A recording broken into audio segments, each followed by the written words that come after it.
Hello, Mr. Goldner. Hello, Jen. Molly, Steve, Roger. Chris Golly's invisible. This is so unlike Utah to have people on a meeting 8 minutes or 6 minutes early. Well, Chris just sent a message that he was ill. Oh, no. Roger, we are live on YouTube. Just please be aware of that. Okay.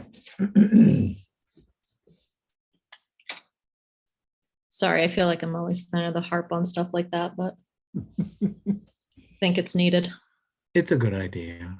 And I see in the chat box that Chris said he'll be okay, but Yeah. sorry you're sick, Chris. You're I smiling. haven't lost my voice or remembered to unmute my microphone, but I'll probably keep it all off for the time being. So.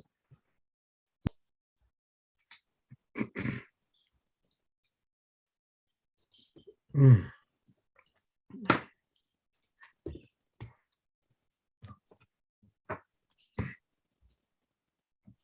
Is the rest of that working out okay, Molly? The link's been added to the website. Great, thank you. All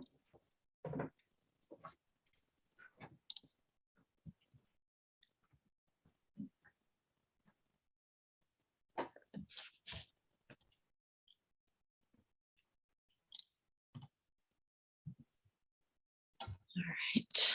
So Chris, I saw you use the chat, and I have a note here that we're not supposed to use the chat for these meetings. It gets it going and then people think it's okay. The reason why and it's transparency and how do we really record that and stuff. So we really like to not, I do try and discourage people to do that from doing that. Yep. Makes sense. But you can't completely disable it. That's the problem, is you can only disable it Right. in part. And so I know it's inviting.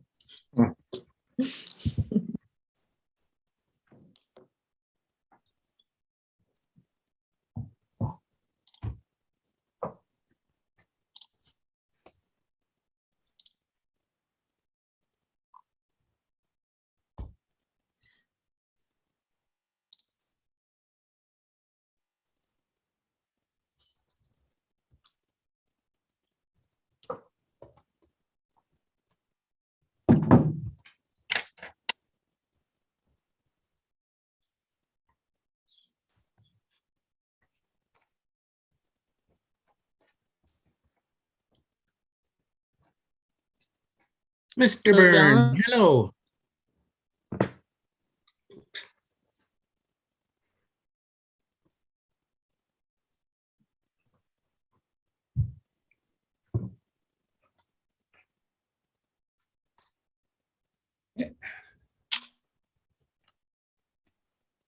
Testing, 1, 2.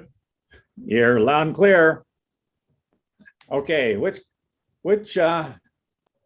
corner of the world are you in today?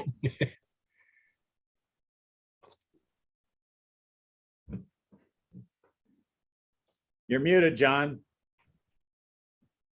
Yeah, I just wanted to hear your voice there, Roger. You sound about the right level. Okay. Which are you still in Greece? I am in Greece. I'm floating out in the middle of the Aegean Sea tonight. I was at Olympia today, the ancient capital of Sparta. Yeah, great. Yeah. Makes me feel like watching Gladiator again. However, your the local time is not too conducive for this sort of thing, is it? 12:43 a.m. Yeah. Oh, And I tried to keep up with the granddaughter in the ocean today, which was not very successful. I would have done better trying to keep up with a Labrador. My granddaughter has endless energy for swimming in the ocean. I'm sure she's asleep. She's sound asleep. you better go wake her up just for revenge. So knock on the door. Can we go get some French toast, Grandma? It's about 6:45. Mommy's still sleeping. Can we go get some French toast? I hear you're actually getting some precip in Alta, huh? We had yesterday morning, I woke up to go join the canyon cleanup, and the whole place is white. It was about 2 Crazy inches of weather. snow. But it's all gone now. But it was, trouble is that, you know, the whole idea is to pick up trash along the side of the road. Well, the snow covered the trash. You couldn't find it. Are we feeling a little better about the fire hazard? I don't know. Not much. Yeah, I mean, this was kind of an anomalous. Hi, Sheridan. Anomalous event. And it came and went quickly. And now the temperature is rising rapidly. It's going to be in the high 90s in downtown the next couple of days. Roger, I'm gonna cue you in because it's 3:45. Oh, yeah. Good afternoon. Welcome to the June 15th meeting of the Town Council. And we're going to open this with a work session and budget discussions for FY 2022 and 2023. I should point out that this meeting will be an electronic meeting without an anchor location pursuant to my letter of June 1st and the determination that's included in the announcement for this meeting for the health and safety of all participants. Okay, with that, that call to order. Let's have a budget discussion on the fiscal 2022 budget. Would anyone like to speak up and say something to that effect? Maybe I'll just open this if that's okay, Roger. Yeah, So go the for budget it. committee has met recently. There were a couple pieces that were fine tuned. And this is really, the effort here is to kind of shore up our budget for year end. And so, you know, you want to make sure you're meeting your revenue needs or not over calculating those, and you don't want to be going over on expenses either. So that's kind of the main effort and what we're trying to accomplish here. And if anybody has any specific line item questions about anything, I'm more than happy to answer them. But this is kind of an annual year-end shoring up.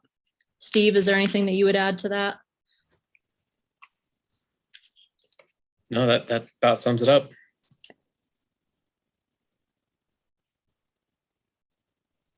Okay, anything else on the fiscal 2022? I just want to thank everyone for all of their hard work and diligence and drilling down deeply in the numbers. As I look at the overall year, it seems amazing that we are doing so well. I'm grateful, especially coming off of COVID. And I wonder if we can philosophically begin to wrap our arms around the idea of coming up with a way to create opportunity housing in Elta. I feel like we're in a surplus year, and it's great to consider that a lot of that surplus tax-wise has been created by the laborers in Elta, the people that actually work and live here year-round. And so in thinking about this, I've often brought this forward either behind the scenes or to councils in previous years. And so I just like us to begin to consider that a percentage of our budget should really be tailored for that. Well, one way to look that I look at that, Sheridan, is that we have 300 plus K, you know, set aside for getting towards a community center, which in principle can include what you described as opportunity housing. Certainly that hasn't been, detailed out in any sense, but I'd say that's something pointing in that direction. Anybody else want to comment on that?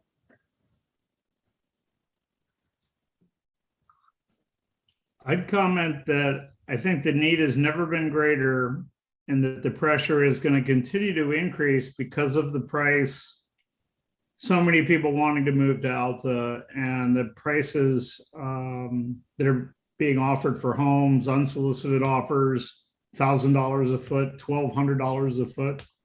It's only going to put more and more pressure on the housing situation for our workforce. Yeah.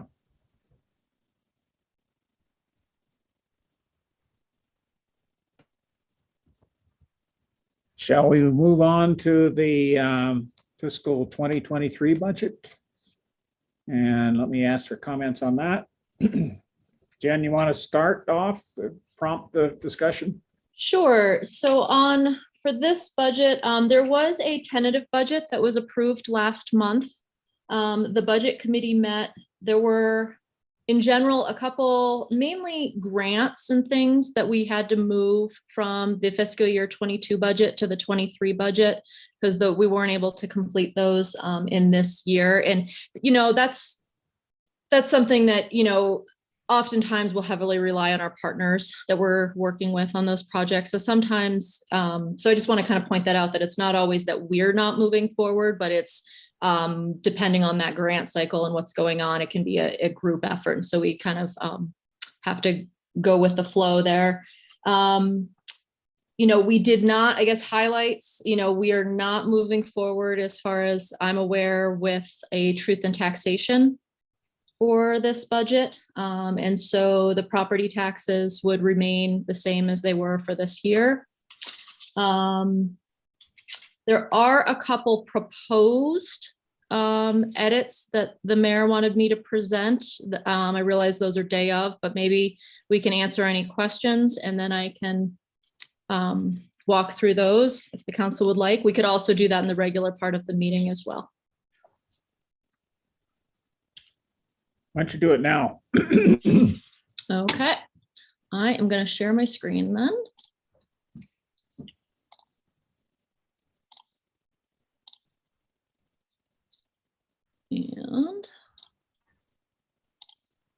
And I did email the council, but I'm not sure if everybody got this. I don't want to assume that. But there are two line items. Let me go back up to the top. Okay, the first one being, oops, I'm sorry. Don't want to make you guys too dizzy. The first suggested edit that has doesn't have an effect to the bottom line, but is taking the $12,000 that was previously in this miscellaneous column, 1041-260, and moving that back into the salaries for the mayor and the council. Now, the mayor has historically had a $1,000 per month stipend. And when Mayor Burke came on, he didn't want to accept that. And we tried to have another fund, a discretionary fund, where those funds could be put to use. And so in the previous year, there was $6,000 for put into this miscellaneous fund here. I had just kind of carried that forward into fiscal year 22. And my understanding of the conversation is that it would probably be better, instead of the mayor having discretionary funds, for him to take that salary. And if he wanted to use that salary towards supporting any project or program, that he does it on his own. And I think that if anybody wants to add anything to that conversation, I know that's a very simplified version of it. Okay. So that would be an increase here to 1041-110. And then the second item that was suggested is in the admin office. We have this 1043-245 for IT supplies and maintenance. And there, our treasurer, I don't know if Craig is on here yet, but our He's treasurer. not expected till about 4:30. Okay. But he's made some requests on accessing Cassell software. And that it comes with a cost. And so I don't know if we, our budget is so lean on so many of these GL codes that I didn't feel that if that was something we wanted to do, that we were going to have room in the budget to be able to do that. I'm still working on what the exact cost of that will be, since this is, really been developing over the last just couple days. This line item, if it were implemented, it is a net increase of $3,000 to the expense line item.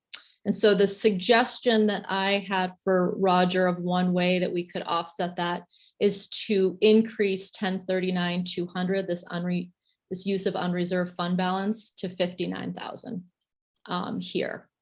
And that would maintain a balance of 0 on the budget, if you guys want to go in that direction. So that's how we could facilitate that. Let me go back up to to that miscellaneous expenditure line. It turns out that let's see, Page 2. yeah, right there where it says 0. That $6,000 for this year never got spent.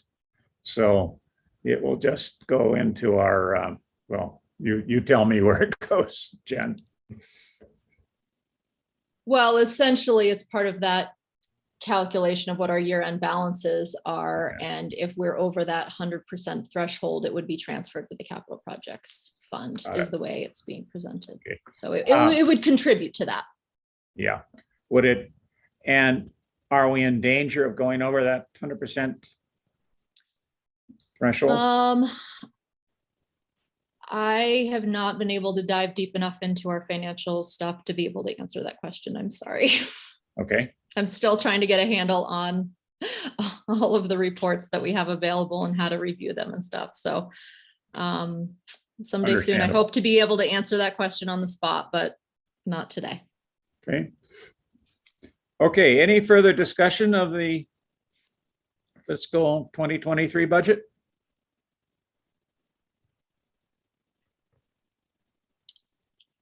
I think this is where you and I made a secret pact to do a little soapboxing, or is that on the actual meeting?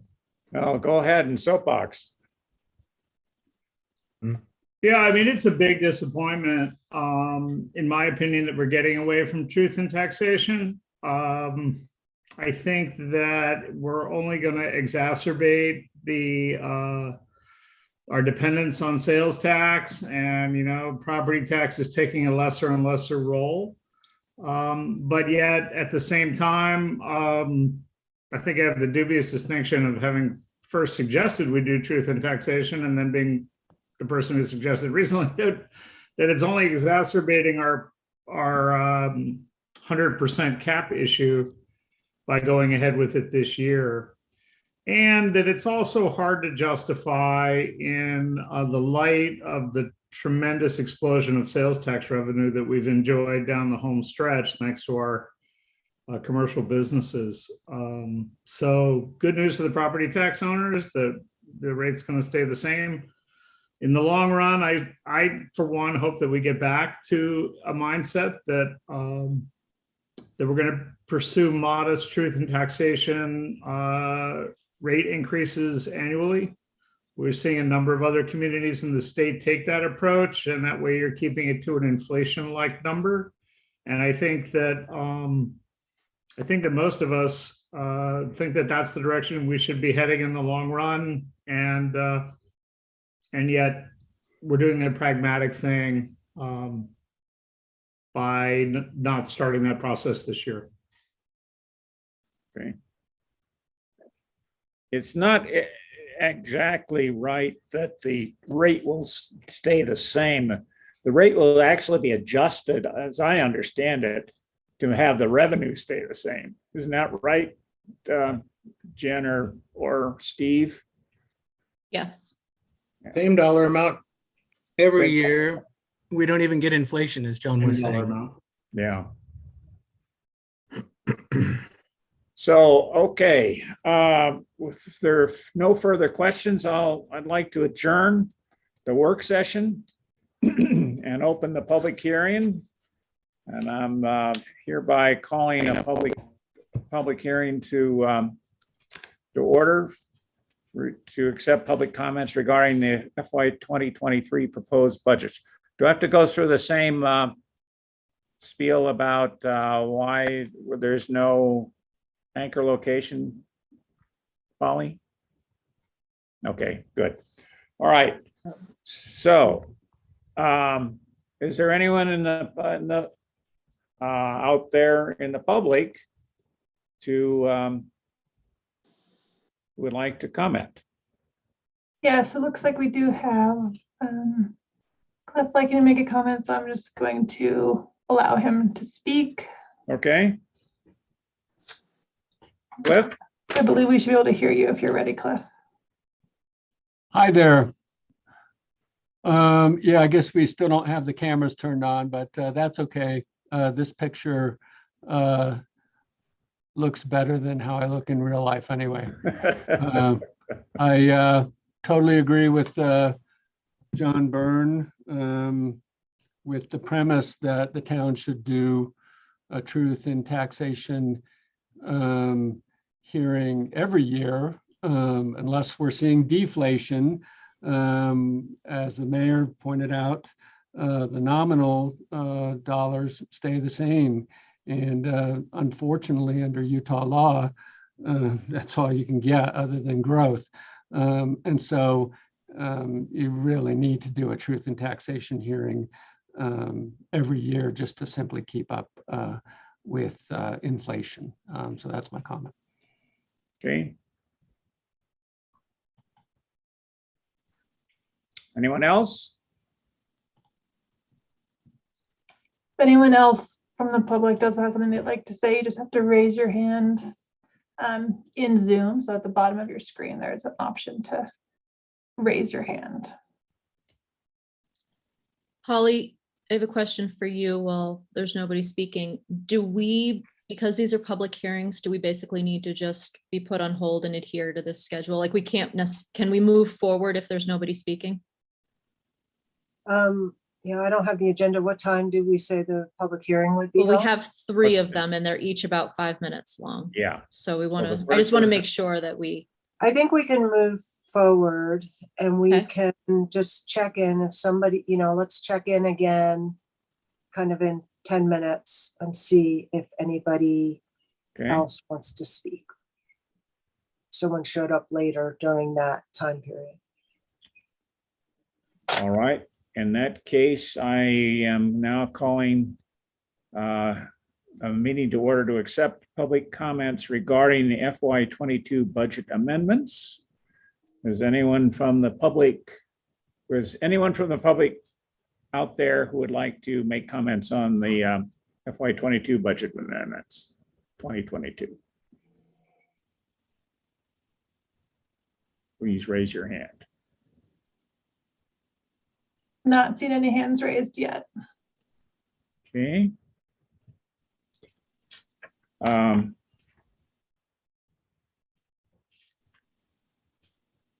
Give it one more minute. And we had no written comments submitted. correct. No written comments.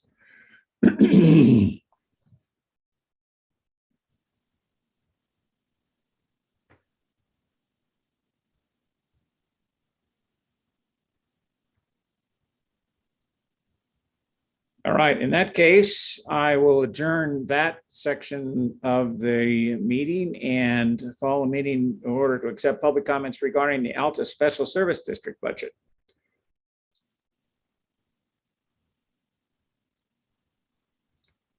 Is there anyone any members of the public who would like to comment on the Alta Special Service District budget, please raise your hand.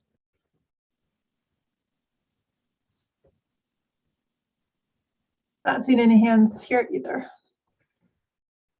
Okay. Well, Polly, is it possible to move on to the regular meeting that's scheduled to start in 12 minutes, or do we have to wait till then? No, I think we can start. So- Good. All right. I will hereby close the public hearing on all these budget matters, and we'll call to order the regular town council meeting of June 15th, 2022. And the first item on the agenda is citizen input. So I don't think we've had any written citizen inputs either, have we? We have not. We have not. Okay, are there any members of the public who would like to speak at this time on it?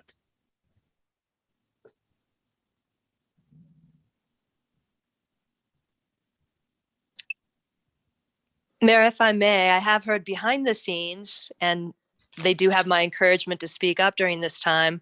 I think people's schedules just didn't allow it today. More than a handful of people who wanted to address the funding for our public park and to see that be more robust. I was hoping they'd be able to tune in today, but it's sounding like we're not hearing from them. So just wanted to raise that. Okay. And it looks like Cliff does have a comment and he should be able to speak now. Okay. Hi, can you hear me? Yes. I'd like to thank Mike Morey, James Chickberry, Steve McIntosh, Casey Carpenter, Town Dispatch, all the members of the town staff who helped with the water main break response on Saturday the 11th, Sunday 12th. I would imagine that might be covered in some of the staff discussions. Newman Construction seemed to do a great job. Also, what really crushed us was the fact that that main valve couldn't get closed for over 10 hours. That, is supposed to be capable to be closed within only a few minutes. And if the valve could have been closed, Alta Lodge would have been able to do Sunday brunch. And so it was because of the inability to close that valve that Alta Lodge lost our entire Sunday brunch. And we certainly lost a significant amount of revenue because of the water main break. Yeah, this was an unfortunate and obviously unexpected event. I was going to say more about it at in the mayor's report. But thanks for bringing that up, Cliff. Anyone else? Any other citizen inputs?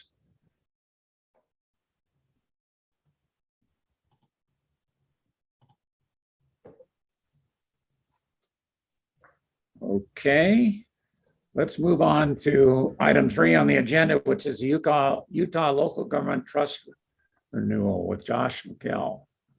So Mayor, I guess I'd like to ask that, he's scheduled to come on at 4:30, that maybe we can address some other items, and when he Okay. joins, we can come Let's- back to that if that's okay. I wonder if Mike Mon's on, if he could. Doesn't look like he's joined yet either. Okay. All right, so let's go to the approval of the consent agenda and the meeting minutes. Are there any comments, questions, suggestions for modifying the meeting minutes by any of the members of the council?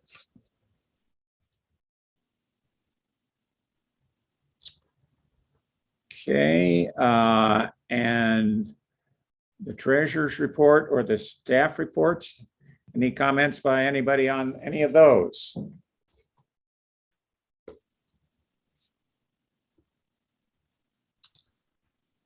All right, I therefore move that we accept the meeting minutes, the treasurer's report, and the staff reports. Anybody like to second that? Seconded. Okay. All in favor? Aye. Aye. Aye. Any opposed? All right, those are, we've accepted those. Can I just double check that Carolyn is not yet joined this meeting? Is that correct? I believe that is correct, and Carolyn said she might be a little bit late. Okay, So, but I just- she recommended we proceed. I have one comment. Sure. Comment if we have a second. In reading John's report, it's discouraging to hear that we're gonna get sucked into another lawsuit. What's the outlook there? What is our role in that? Is the Sugar Plum lawsuit? Yeah, I think this is pretty standard. Both me and our Kurt Allen, our building official, were subpoenaed. This is the second time for me for records production. And it's just trying to testify to see if there's any other fault anywhere else related to the fire in Sugar Plum, E, F, and G. I mean, we did everything by the book, building permit wise, covering the outside meters as we're supposed to. So it's time consuming. That's all. And I don't expect us to be too involved in this. This is more of a gas company, Sugar Plum issue. Thank you. Thanks. Anybody else have anything to say about that, Polly, perchance? No, I think John summed it up right. I've been involved as well to just make sure, but they've just been asking us for documents and kind of repetitively. So John has provided them, has been responsive to their request. Okay, Just a quick Any- question, yeah. if I may, Mayor, as Go. a follow-up, John, to your points. Is there a way to guesstimate or ballpark or even come up with a way in our budgets going forward to see how much it costs us when these lawsuits are brought? I would say for each individual lawsuit, we keep track. I mean, we've got attorney's fees, we've got hours. Like for this current one, it's not really a lawsuit with us, just a subpoena. And when we do things like search and retrieval and records production, we get reimbursed for our time. It's kind of a waste because it takes us away from what we could be doing that would be more productive. But we get reimbursed generally. When you get into court, I shouldn't say anything. We haven't had a big lawsuit for a while, but yeah, we track those costs. Well, aren't these They're hard to records predict. available under grandma? And if so, why do they have to have a subpoena? Grandma will exclude certain things. And a lot of that, it's kind of a long thing. Stop me, Polly, if I go too far.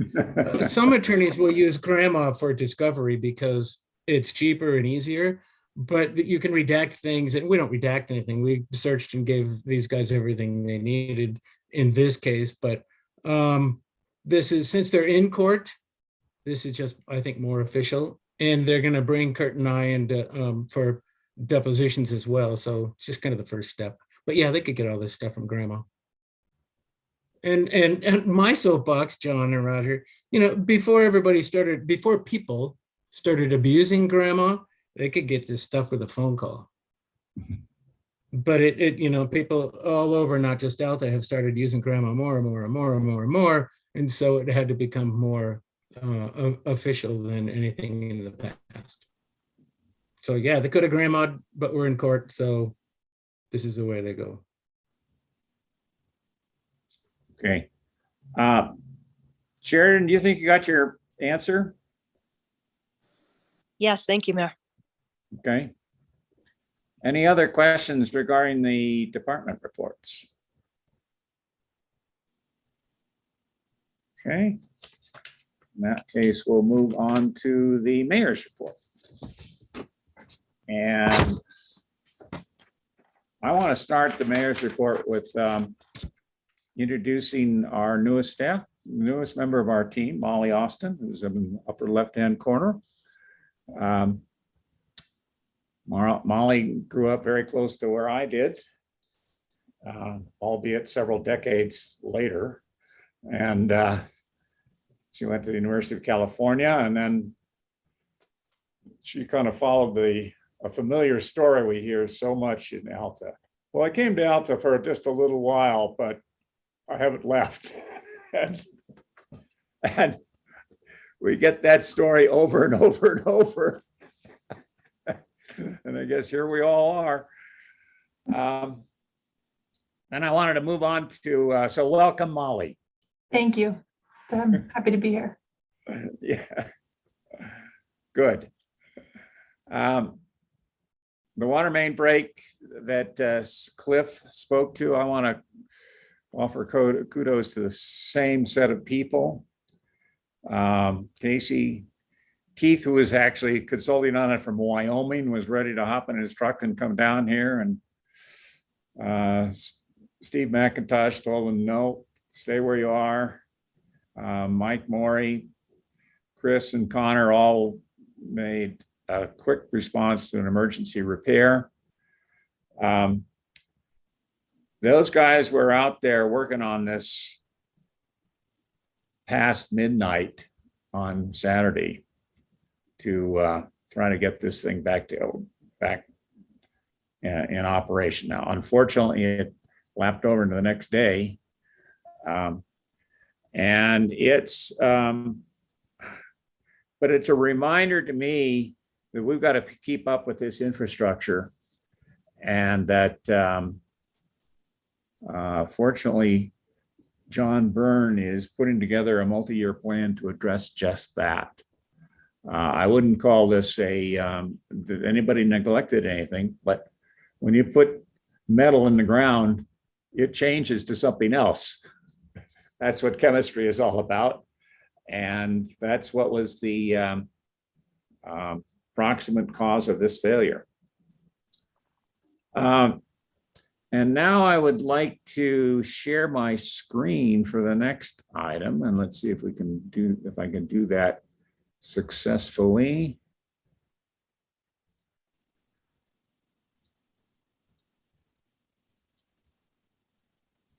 Yeah, we hit the news this in the last week or two. The Rustler Lodge was named the best mountain resort lodge in America. And I think that's pretty impressive that we got or the Rustler Lodge, not we, but the Rustler Lodge got that kind of recognition. So congratulations. I guess, Sheridan, you're the representative of the Rustler Lodge on this meeting. Well done. It's definitely a we. Thank you.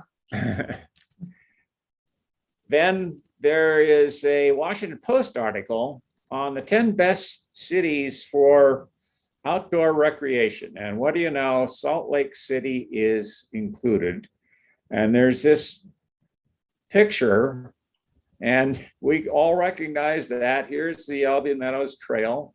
People hiking up it with the castle in the background and the flowers out there. Characterizing Salt Lake City as an alpine flower garden. And then on a less upbeat note, there is this very extensive article in the New York Times about the shrinking of the Great Salt Lake, and they're characterizing it as an environmental nuclear bomb, which I think might be a little bit too extreme, but it's a serious issue. And just because we're not on the shores of the Salt Lake, in fact, we're getting farther from the shores of the Salt Lake every day because it keeps shrinking. We are affected by the dust that's coming off and the concentration of toxic materials that are in that dust.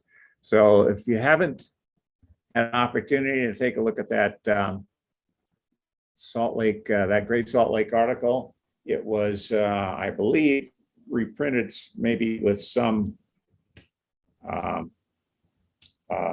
well, shortened slightly in the Post, not in the Post, in the Tribune recently. Okay. See, I want to go to stop sharing screen again. And stop share. There we go. All right. The COVID situation lingers. It's not as devastating as it was last year, of course, but it's still something we want to remain cautious about. And toward that end, we're going to continue to hold these meetings in this remote fashion until such time as we are convinced that we're not going to spread it. There have some of us in this group have experienced COVID, and it's not a good thing to have, and it's not something any one of us want to get.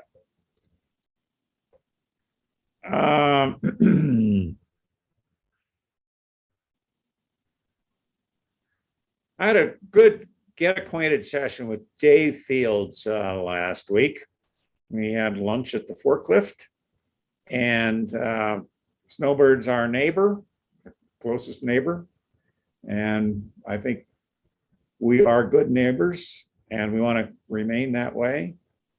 An illustration of that is that yesterday was the Canyon Cleanup Day, which was lots of participation from people from here, people from Snowbird. We provided lunch. We provided breakfast. They provided lunch. We went out to pick up stuff that we could see. Unfortunately, a lot of it was, and at least my end of town was covered by snow, but we'll still go after it as time goes on. For those of you who weren't able to participate, I encourage you to do so next year. Not only is it a nice community event, but you get a nifty T-shirt like the one that I'm wearing right now to recognize your participation.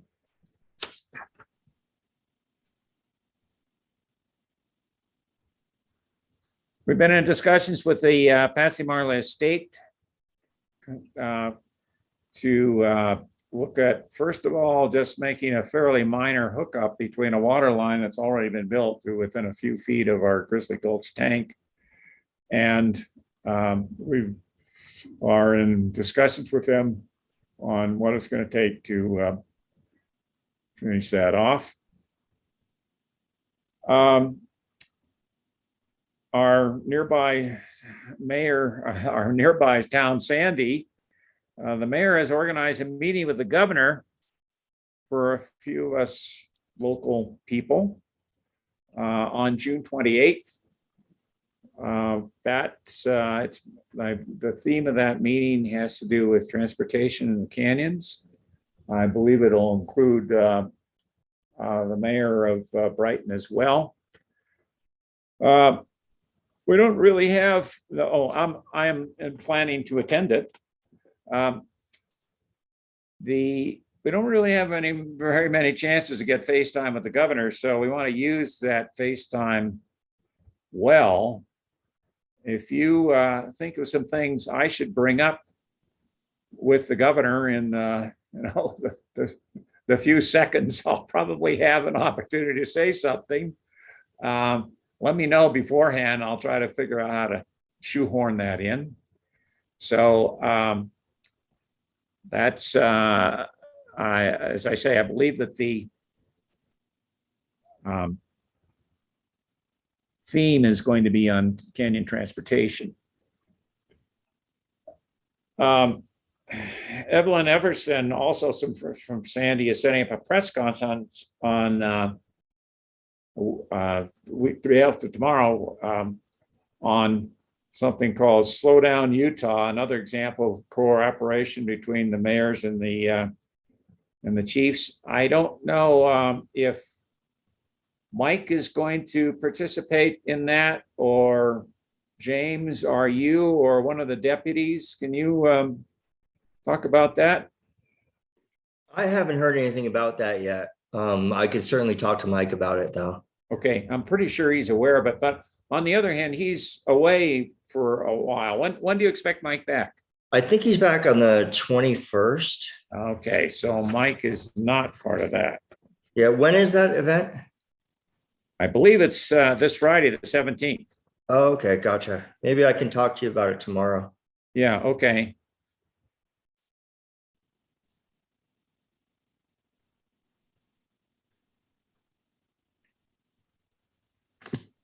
I met the new Canyon, the new UDOT Canyon foreman, Jake Brown, at the Canyon cleanup yesterday.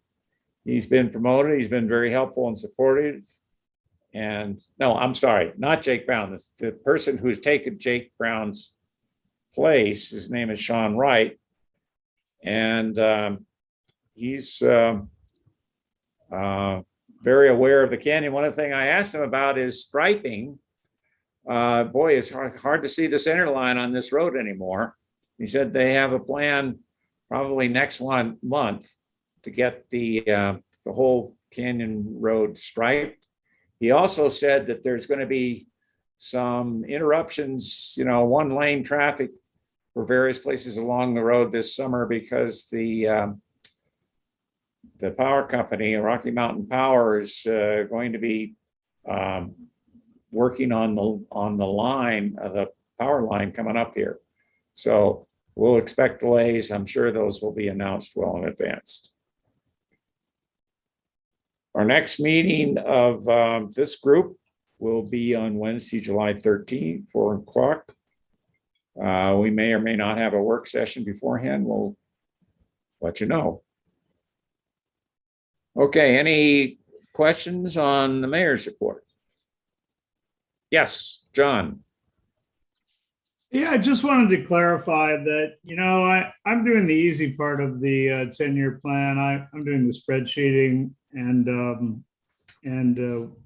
mostly Jen supervising. It's really John and Keith that are developing the plan and figuring out what goes in the plan. I'm only helping them figure out how to pay for it. But it's not, I don't want to take responsibility for all the work they're putting in and identifying the projects and prioritizing the projects. That's really the meat of developing the plan. So I just wanted to acknowledge that John and Keith are really responsible for that work. Okay. And I will just let that flow right on back down to Keith.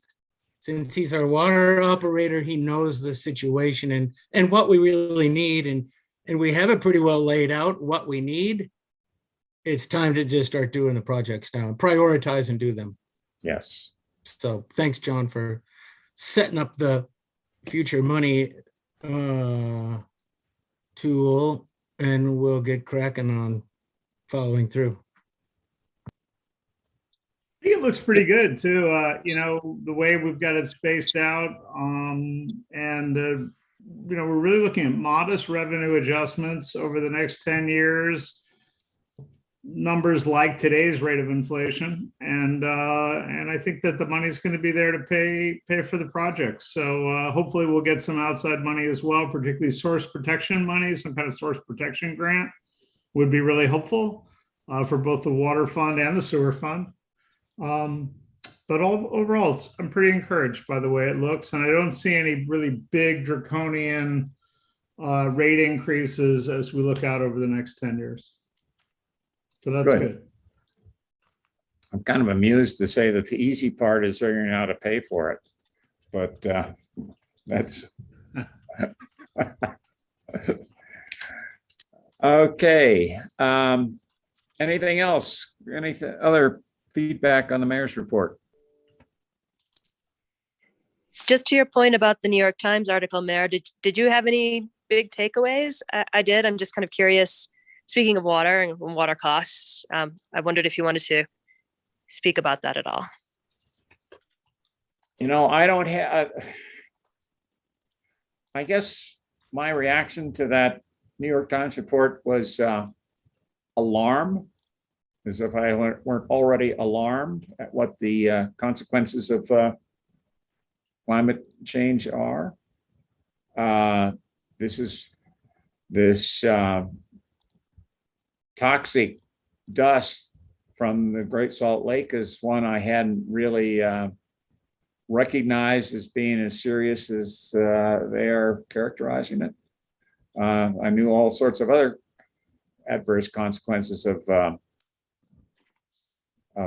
climate change, but that kind of elevated that element of it in my mind. And it's not just that it's toxic dust; it's dust that falls on the snow, which darkens the snow, which causes melting faster, which causes the season to be shorter. All sorts. There's hardly any element of climate change that I can see is positive. Did you have any thoughts about it, Sheridan? I was just struck by if the lake is a third of its size and weather systems move across the Great Salt Lake in part to create the unique conditions that we've celebrated being here in Elta, it's going to mean less snow.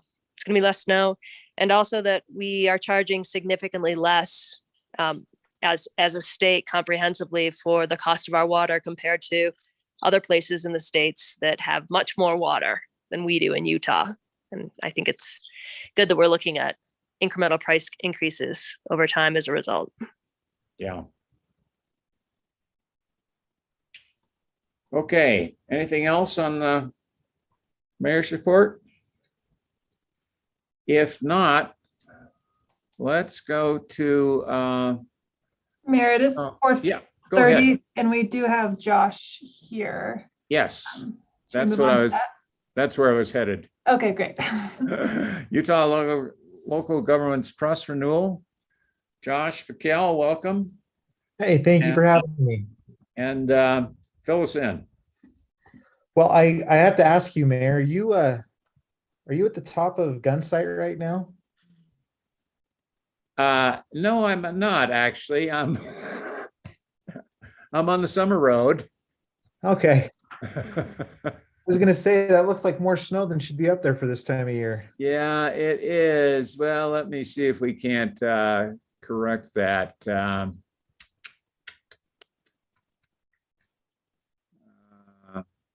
Well, Oh no, we'll go to that.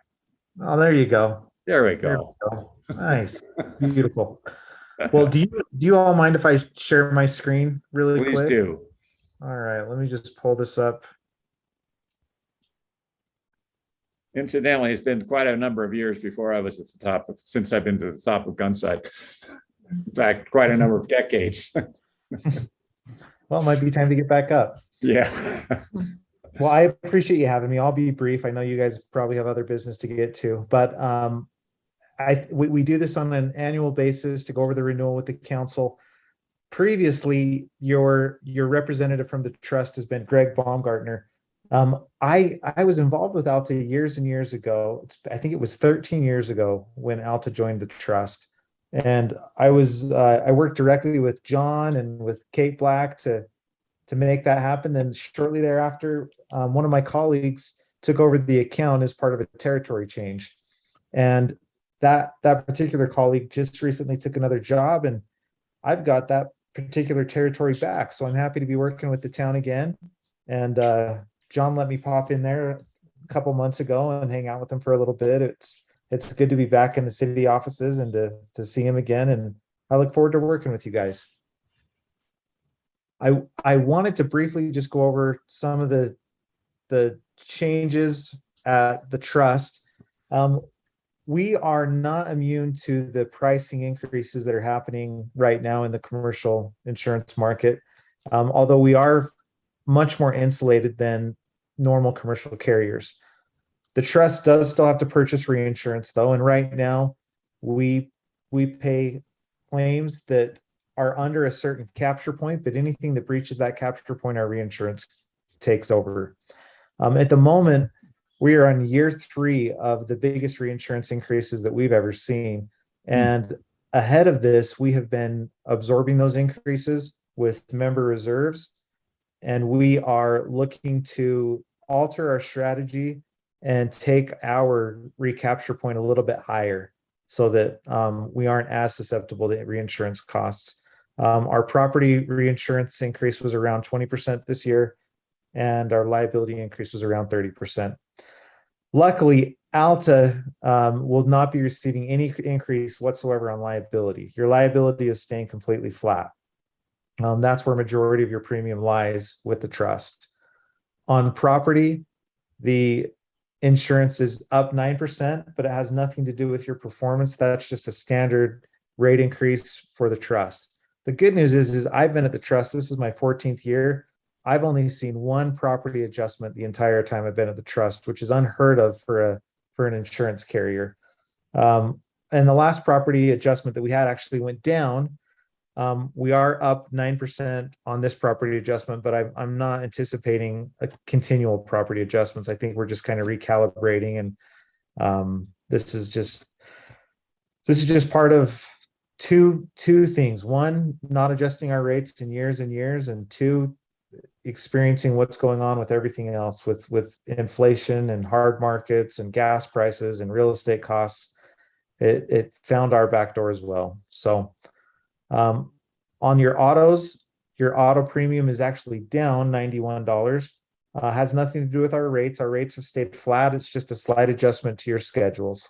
So, but I also want to point out that the town has not had a single claim since joining the trust, and I want everybody to hurry and knock on wood, because we want to keep it that way. But you guys have not had a single claim at all, which is one of the reasons you're receiving a flat increase on your liability. So does anyone have any questions so far? Okay. So far, it's all good news. Keep it up. All right. Let's go to your workers' comp. Your workers' comp is going down 15%. This is due to rates. The National Council for Compensation Insurance, also known as the NCCI, they determine the rates for Utah. And the class code rates that Alta uses are down across the board. And because of that, your premium's down. So you're looking at a 15% reduction in rates. Now, I do want to point out your EMOD compass right here. These are the 3 years that get taken into consideration with your EMOD. Your EMOD is basically your credit score, but with an EMOD, a low score is better. Your EMOD is a little bit high right now due to a claim in 2018 that was a little bit higher than anticipated for the town. However, next year at renewal, that year will come off, and as your 2021 year will come on, which is at 0 losses. So you'll ditch 18 and you'll take on 2021. So your EMOD is going to go below a 1, which is going to bring additional discounting to the town. So when we do this again next year, right now you're getting a 15% increase, but you're going to be receiving another sizable increase next year as well. So Did you say increase? Decrease. Okay, all right. Okay, any questions on the workers' comp? All right, well, I just wanted to put together one last slide here to show you each line. These are just a cumulative aggregate of all of your premiums, but the town also has a safety program that they do in conjunction with the trust. And that safety program gives you guys a check back every year for $1,262. So before that check is taken into consideration, you'll notice that you're getting a pretty good discount on premium. But once that TARP check is taken into consideration, your discount goes even further. So overall, you guys are in really good shape. Again, I appreciate the opportunity to work with you. I appreciate the opportunity to join your Zoom call and give you guys some good news. But I also want to just take an opportunity to see if anybody has questions about the trust, or if there's anything that we could do to make life easier for everybody that's helping keeping the town of Alta running. Well, a question I have is, what are our liability limits? Your liability limits are, I believe, at, let me just see if I can stop you. I'm going to stop the screen share momentarily and double check what those limits are. So those limits, give me 1 second and I'll tell you.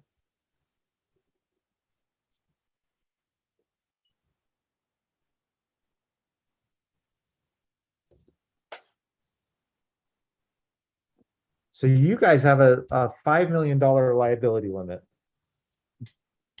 And that's got you in good shape. You're above governmental immunity, so you've got more coverage than where the tort caps are set right now, the legislative court tort caps. So that's good. And that's also a per occurrence limit. So we have no per occurrence limit. That $5 million is available to you, if you know, all the way up to 5 million if you ever need it. And it's per occurrence, not total. It's both. So you have a total of 5 million, but where there's no cap on per occurrence claims. So Okay. Well, I think this speaks very favorably towards how well this staff has run things, that we haven't gotten into trouble. And I don't know, could you comment on that, Josh? yeah, I think you know, if I'm going to be honest with you, this is a little bit easier of a renewal than most, because sometimes workers' comp rates are up significantly for an entity, or the EMOD's up, or you know, to be honest with you, your liability renewal is less than what we're seeing this year, and it has to do with your performance as a town. And so I think the big takeaway here is that you guys have a good culture of safety and a good culture of I mean, it's not easy to run a town such as Alta and avoid litigation. And there's certainly a lot of litigious people in society, and you're familiar with that, with where you all reside and some of the challenges that face the town. But for whatever reason, you guys continue to do very, very well in that respect. And whatever you're doing over there, whatever formula you've got, please share it with your neighbors, and please keep it up. Well, if I could butt in here quickly, you know, we are pretty small and very tight knit, and we're pretty safety conscious anyway. But when we started with the Utah Local Governments Trust, we went to a lot of trainings, and their big deal is engendering a culture of safety. And they have trainings on virtually every kind of operation that we might have in the town. And the TARP is new. It used to be, I can't remember, Trust Accountability Program. It used to be TAP. But Yep. we started doing that, and you start thinking about safety all the time. And once you complete a number of training courses and check off a number of other boxes, you get cash back and discounts. So it's something that we're always thinking about anyway, and the trust just made it more in the front of our mind. So they emphasize that. And I've missed those trainings in the last 2 COVID years, but it's not the same. I know.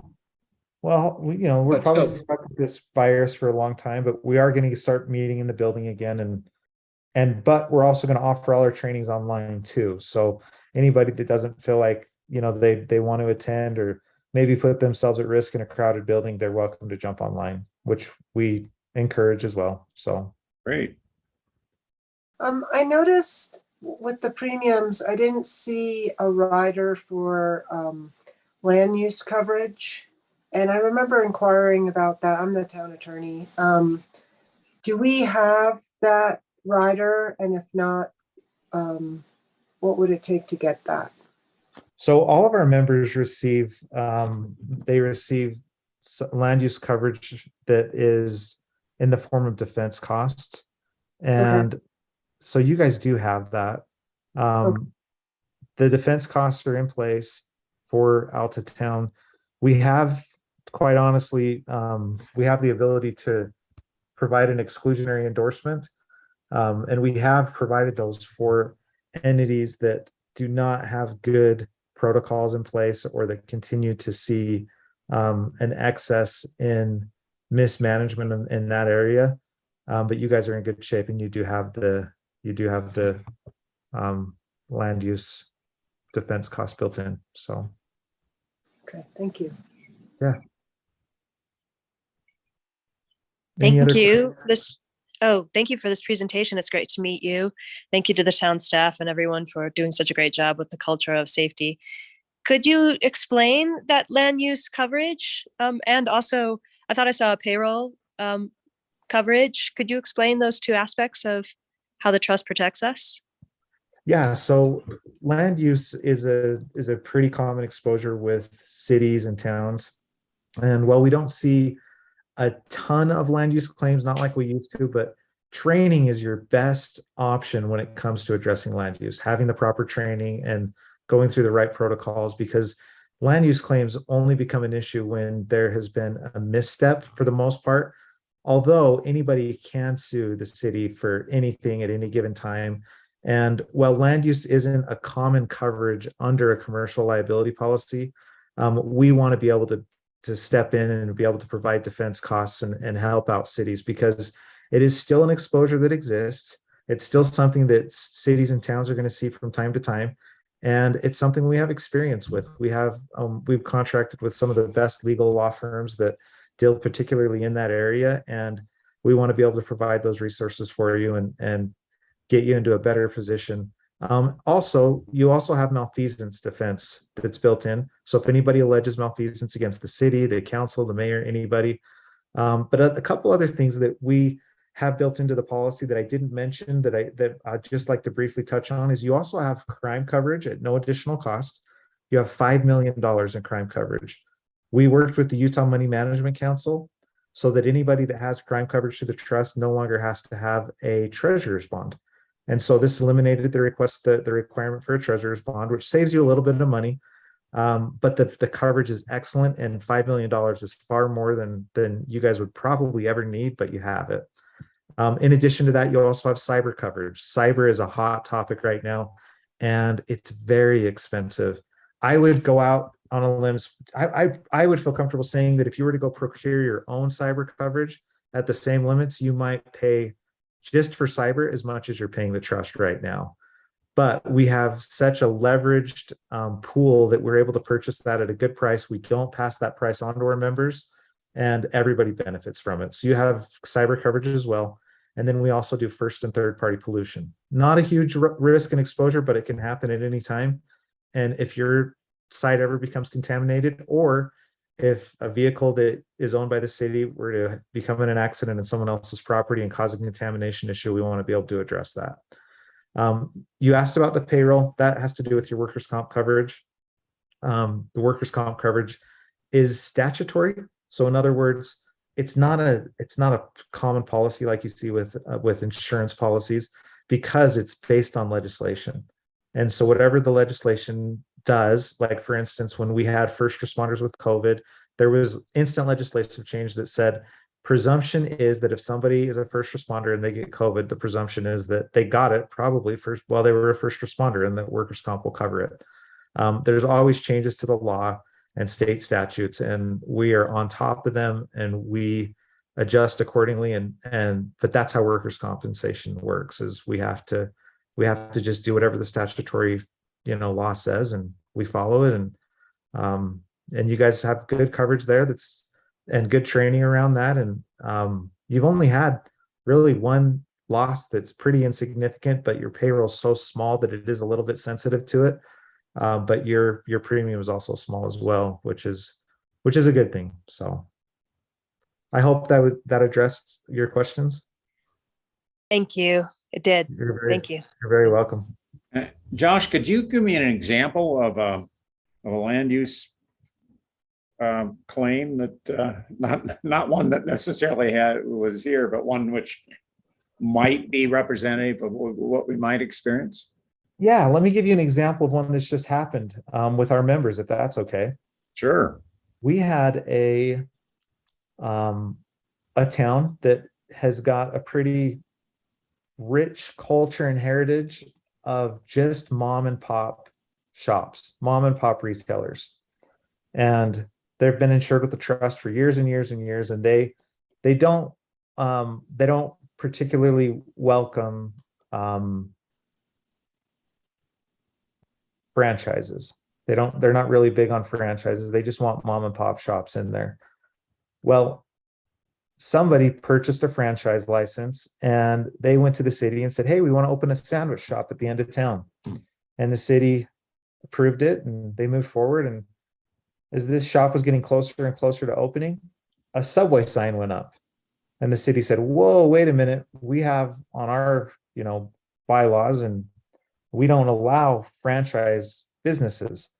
And this particular person submitted a land use claim against the city and won, because it was they felt like they were being excluded and whatnot. So that's an example of a land use claim where there's an issue that is taken with how that particular zoned area is going to be used.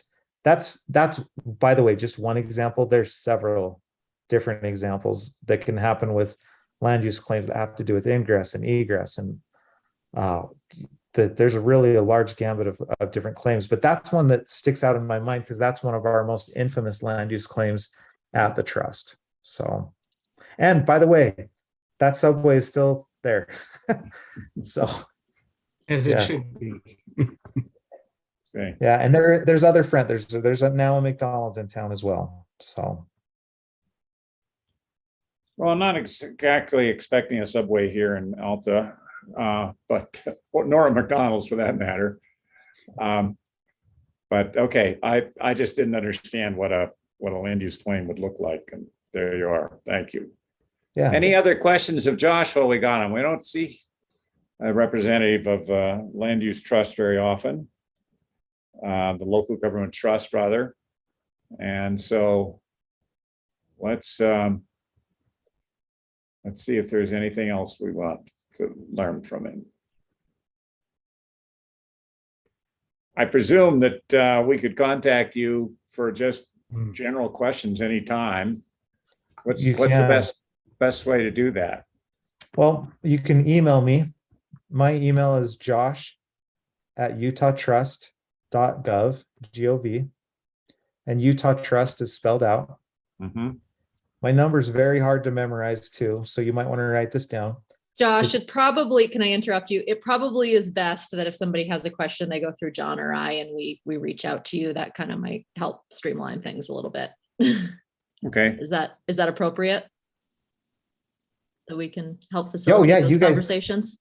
Absolutely. And I do, I worked with Piper a lot and John, and I know Jen, I'm going to be working with you quite a bit. And, I think it's good to keep everybody in the loop, obviously. And Jen and John are on the front lines constantly. So that 100% works. And I will be sharing this presentation that we went over. I'll be sharing it with you, Jen, and you're welcome to distribute it to everybody so that everyone has a copy. And but I am here, and we also have a legal hotline that Jen and John can utilize at any time if you ever have a pressing issue. I'm not an attorney, but we've got a whole bunch of them on our roster, and depending on what issue it is that you might be facing, I would encourage Jen and John to utilize that legal hotline as well. So yeah, and the presentation, Molly put it on our website earlier today, so it's already up. And I guess if it has your contact information on it already, then it doesn't. I'm just glancing at it. But we'll be happy to answer any questions that the council or the public has about the insurance. Sounds great. Well, I really look forward to working with all of you. This is a newer relationship as of the end of last year, but we really look forward to working with you. So good. Yeah, it's not new, but renewed and welcomed. So it's renewed. great. Yes, I've known John for over a decade, but renewed. For sure. Okay, great. Thanks for you very much, Josh. Thank you, Josh. You're a bringer of good news. Thank you Well, very thanks much for your having time. me. Yeah. It's great to see you all. All right, let's, I see Mike Vaughn is now with us, or was a moment ago. And I'm here. Okay, oh, there you are. In dark glasses and a Yes. vehicle. So let's get the ASL's report.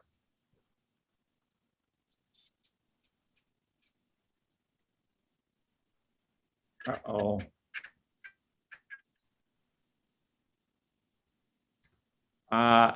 Mike, we're not hearing you. You bet. Thank you for the opportunity to share a little bit what's going. We're into our summer projects are kind of getting up and going. Can you hear? Can't hear me? Yes. Let me Yes. see here. Now.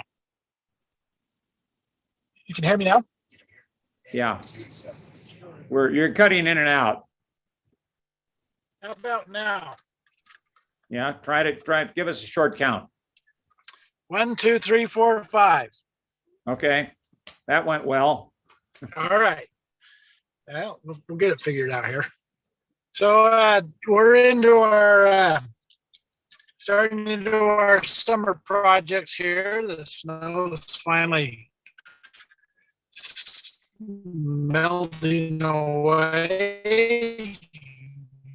It's gonna get warm and melt some more. You've seen that the top terminals come down off of Sunnyside and the bottom one, and the chairs have been shipped out. So we're starting to ship some of that away to Red Lodge, but Red Lodge is, as you know, is dealing with floods up there now. So they may have to divert that to somewhere else, but project's on course, doing well. We should start digging bottom terminal footings. The challenge now is finding concrete. There's a shortage of concrete, and so that's our latest charge, is trying to help find some concrete for the contractors. But other than that, that project is moving along as expected.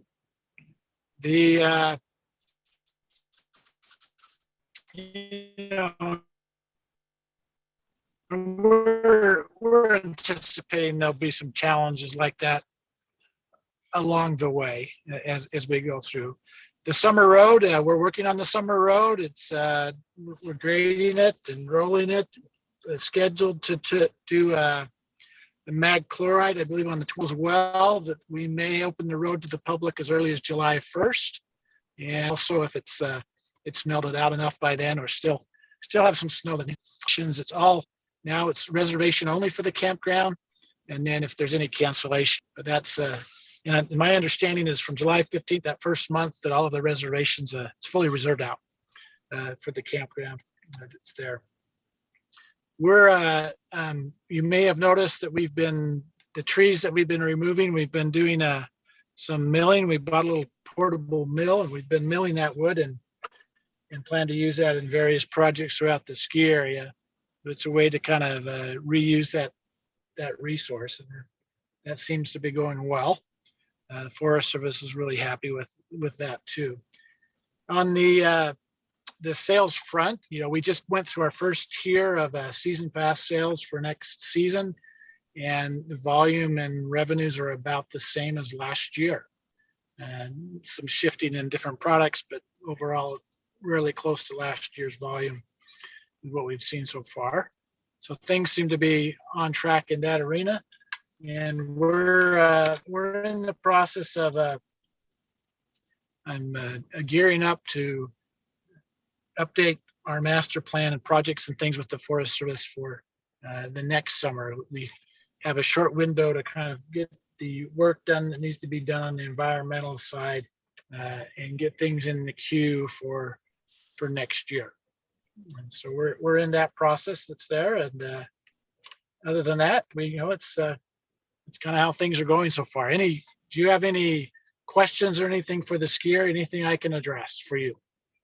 Well, one thing I noticed on the summer road is that it's been smoothed all out, and I believe that's to accommodate the the trucks that are going up and down to construct the lift. Is it your intention to keep it smooth like that all summer? You know, it's usually pretty smooth after we roll it and put the mag chloride in it. We will put some water bars at different places back into it, like we have in the past. But it will, by itself, it kind of starts getting rougher. Is it too smooth for you? No. My real question had to do with water bars because they do help slow the traffic and are, 15 people that do not abide by the 15-mile-an-hour speed limit there, but the water bars help.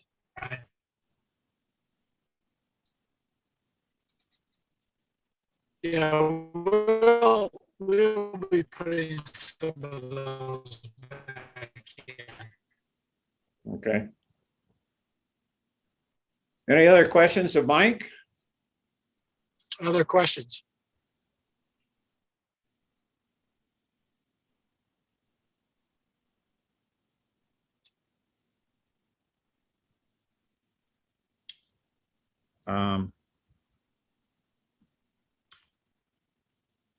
No more?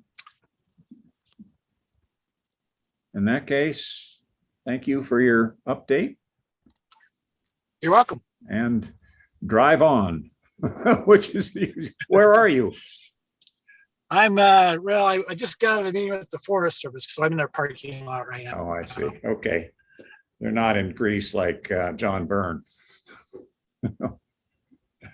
Okay, good. We're now. Next time. Oh, no. I didn't quite get that. Did any of you? All right. Let's move on to discussion of possible action to approve resolution 2022-R-11 concerning the fiscal 22 budget. So I open this open this meeting for discussion of that budget. We had a work session on this earlier today and invited outside public comments. We got very few. So let's see.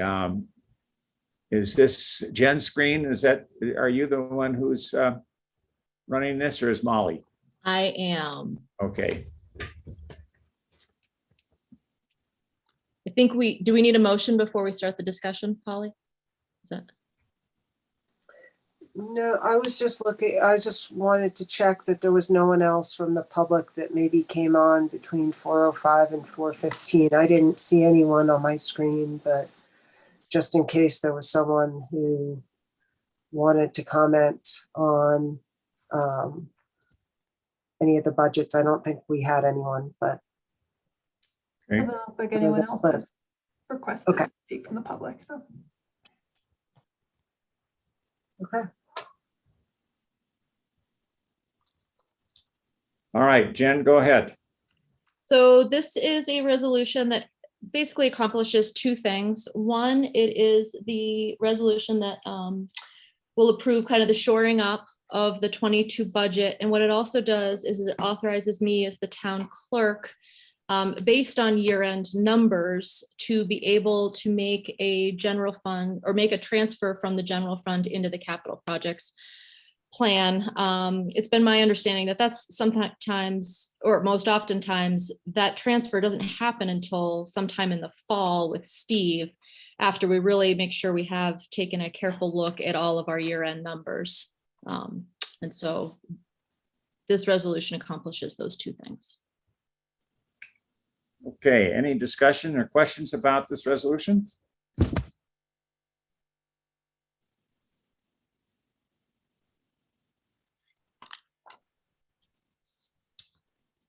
All right, hearing none.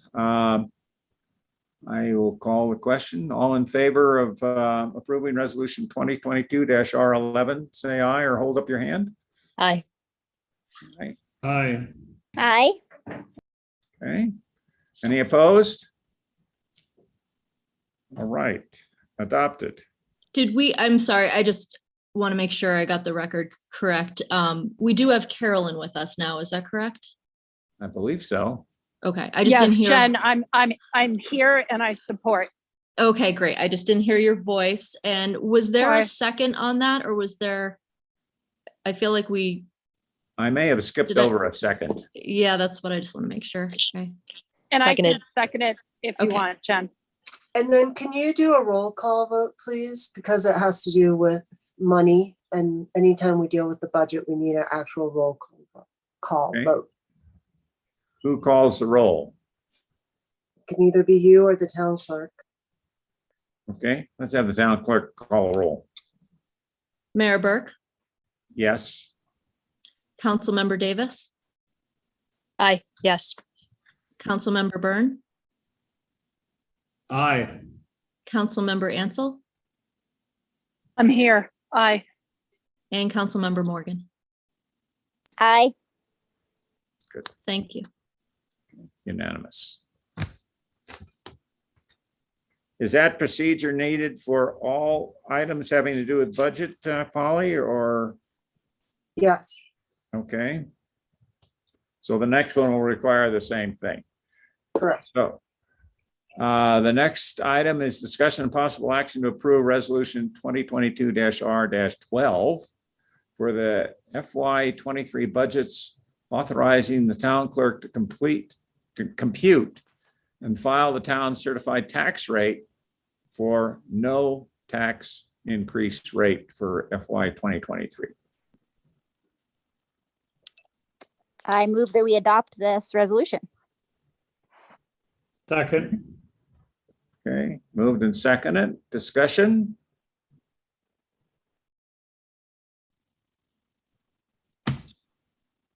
If there's no discussion, I'll call for the question and let's do the roll call again, Jen. So did we want to, I just want to make sure that we're not skipping over something that we had discussed, or there were some Oh. adjustments presented earlier, and I don't know if the council wants to support those or not. Do you want me to pull those back up on my screen and go over those? Yes, please. Yeah, since, I'll make a oh, go ahead. I'm sorry. go about ahead, that. John. I was going to make a motion that we approve the budget with the modifications that were described earlier relating to the salary and change in the miscellaneous account. Plus, there was an additional one for 3,000. Oh yeah, for IT. Correct. I move that we accept the budget with those three minor modifications. Second. All right, so any discussions on that amendment? Do you want me to I know review it- them? Say it again, Jen? I'm sorry, Sheridan. Did you want me to review them really quickly? I only have one of them up here Well, because there were two. yeah, The first one was taking the $12,000 that's in the miscellaneous column here and moving it into the salaries column here, 41, for a no net change in the budget. And the second one was changing line item 1043 to 45, increasing that one by $3,000 to allow for some additional software expenses requested by our treasurer. I know it's small dollar amounts for that latter, the $3,000. I guess I personally would like a little more time to just review the necessity of that improvement. well, can I, maybe I should ask Craig to speak to that.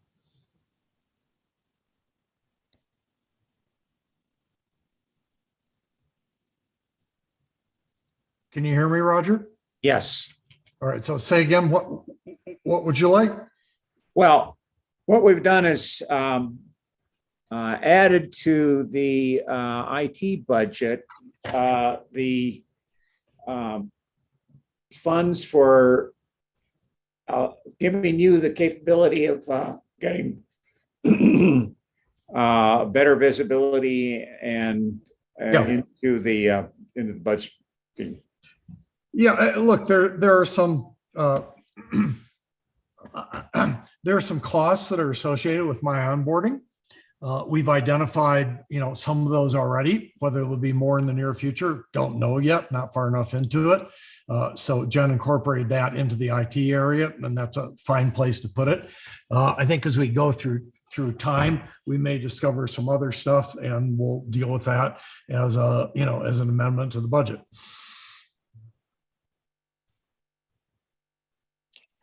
So specifically, what are the costs of this particular piece of your onboarding, Craig, please?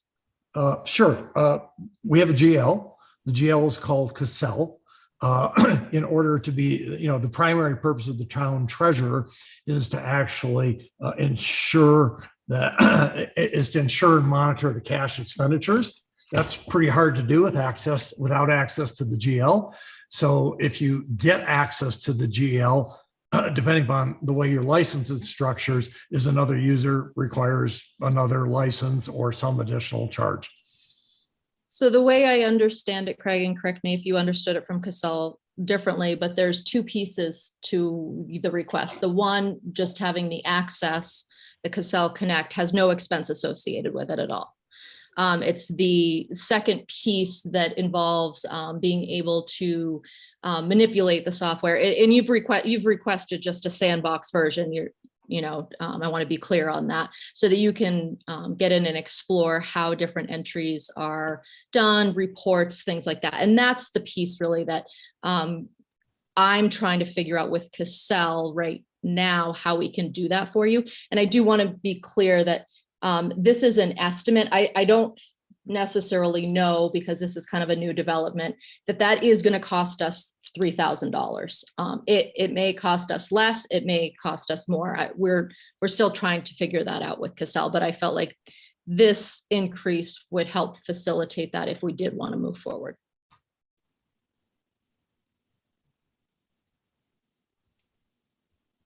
Jared, does that help? It does, Mayor. I guess I'm not super keen on the precedence of this showing up on the day that we're actually reviewing the budget. Yeah, I'm not too keen on that either, but I'm slow at this. So. Well, but let me put it more generally, because again, really, I think the right way to think about this is costs of onboarding me as the treasurer. Whether it's showing up as an additional license or it's showing up as training costs. If you bring on a new person, there generally are costs associated with that, because the reason it's showing up so late in the process is because I'm just coming on now and we're discovering what some of those costs are. And the reason that Jen called out is she doesn't know what the costs are yet is because we don't know yet. Will there be more in this category? I think additional training or other costs. Anytime you bring on somebody new, whether they're in a full-time or a part-time position, it's probably associated with bringing them on. And, as we go through this process, we'll keep track of the costs. And maybe next time we bring on a new person, we'll have a better estimate up front.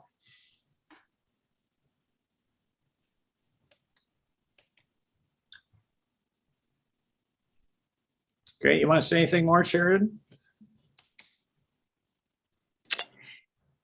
Thank you. No, not at the moment. Okay.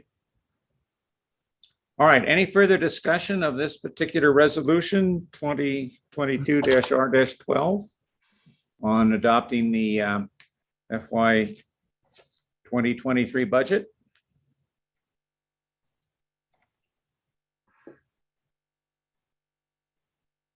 Okay, let's see. It was moved and seconded that we accept these changes. Isn't that correct? Isn't that what happened, Molly or Jen? or John? John Burned motion to amend or open the discussion on the amendment that we were discussing, and Elise had seconded that. So I think we're still in that. Yeah, in that phase. Yeah. Okay. One I will other ta- thing that Jen, I just wanted to highlight for the council too, was that this also includes the ability, it delegates to Jen to put in the certified tax rate that at a no tax increase rate. So that's a little different than how we've done it in years past, but it's a nice way to do it in case we don't get the certified tax rate in time for our meeting. That gets calculated by the county, and it's just a matter of the town clerk inputting that number. But no tax increase rate really means that we accept what the county provides us. Isn't that correct? Correct. Yeah, okay.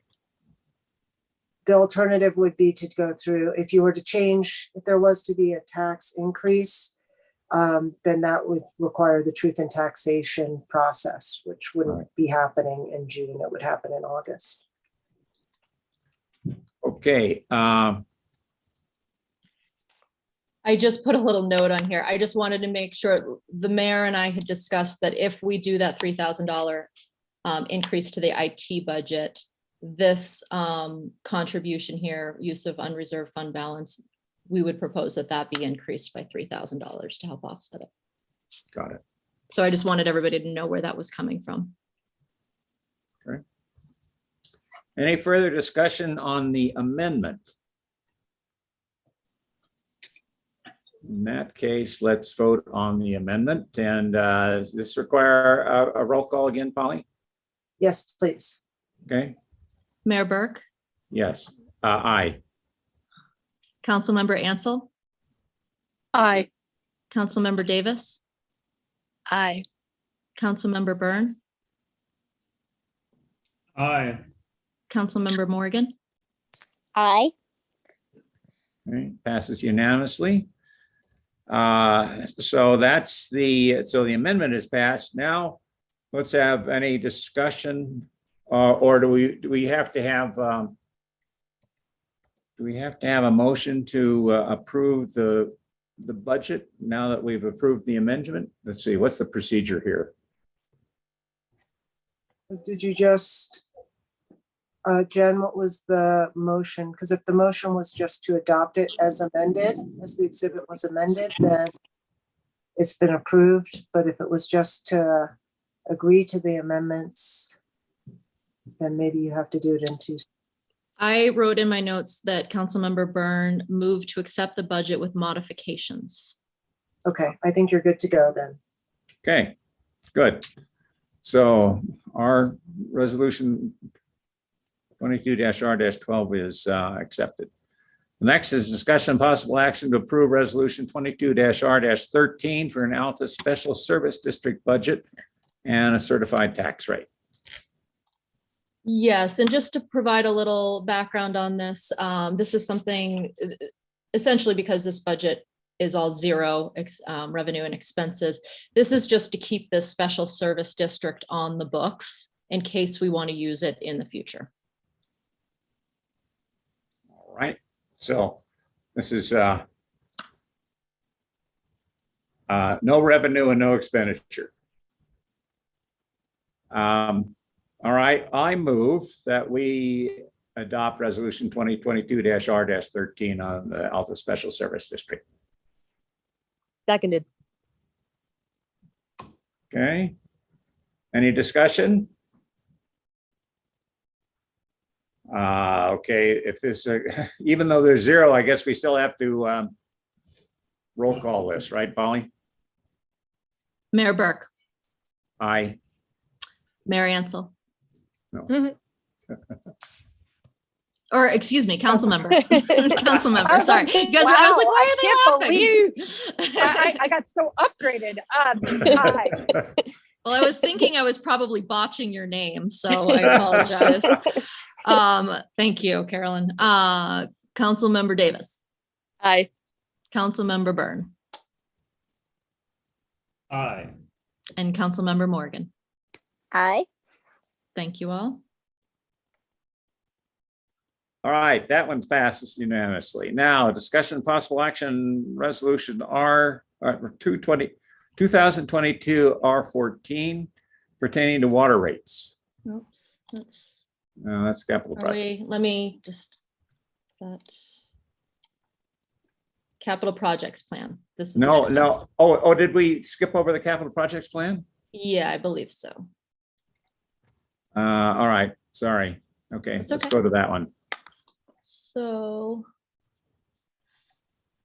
I'm gonna try and, sorry, I'm having a little bit of issue here. Too many windows to navigate. I think we want this document here. Okay. Yes. All right, so I'm gonna attempt to do this. So Chris sent out this report. This is a plan that is intended to, you can see here on the left, the members of the Capital Projects Committee. This is mainly a staff-driven committee with the mayor.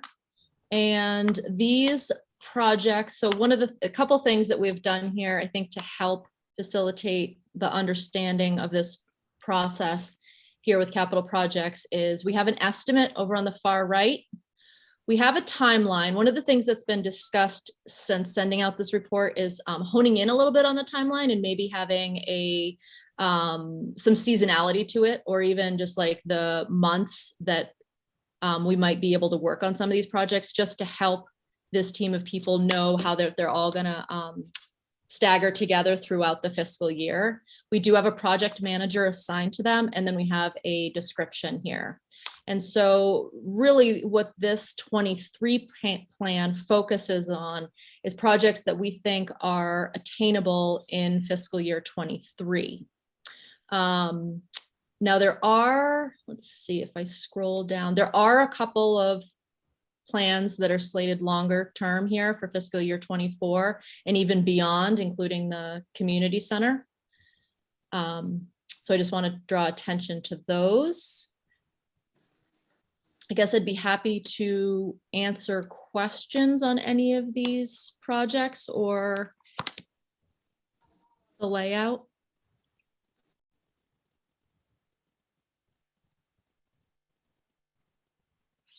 So basically, procedurally, my understanding of this is that the committee presents to the town council. The town council has to adopt the capital projects plan. And what I've been trying to do is make sure that the capital projects plan and our annual budgets that we just passed are really syncing up and talking to each other. I mean, they're kind of two separate formats, but all of these projects are recommended in the budget that you just passed. Okay, discussion?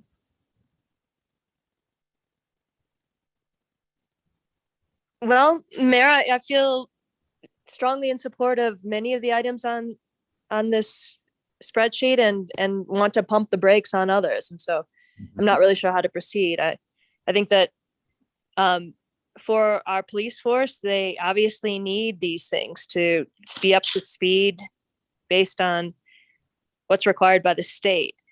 I'm not certain that I feel confident on moving forward about the AV systems improvements, since it seems to me that Zoom has put us all on a similar platform with each other. So I'm not convinced yet that that's something that's really necessary. Similarly, the Tom Moore historic structure is something I'd like to hear a little more research on in terms of alternative forms of funding. As at the beginning of our work session, I'd like to amplify the idea of looking at opportunity housing in Alta sooner rather than later this fiscal year. That turn of phrase, I want to give credit to my friend Marley Corpola, who came up with that. But so I'm not sure how, as a council person, to proceed when there are some things that have my unqualified yes and other things have a qualified maybe to no. Well, why don't you talk about the qualified maybe to know?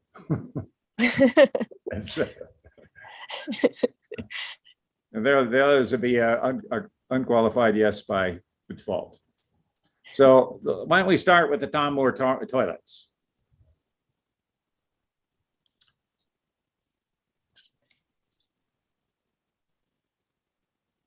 John Goldner, do you want to step in and speak to this one?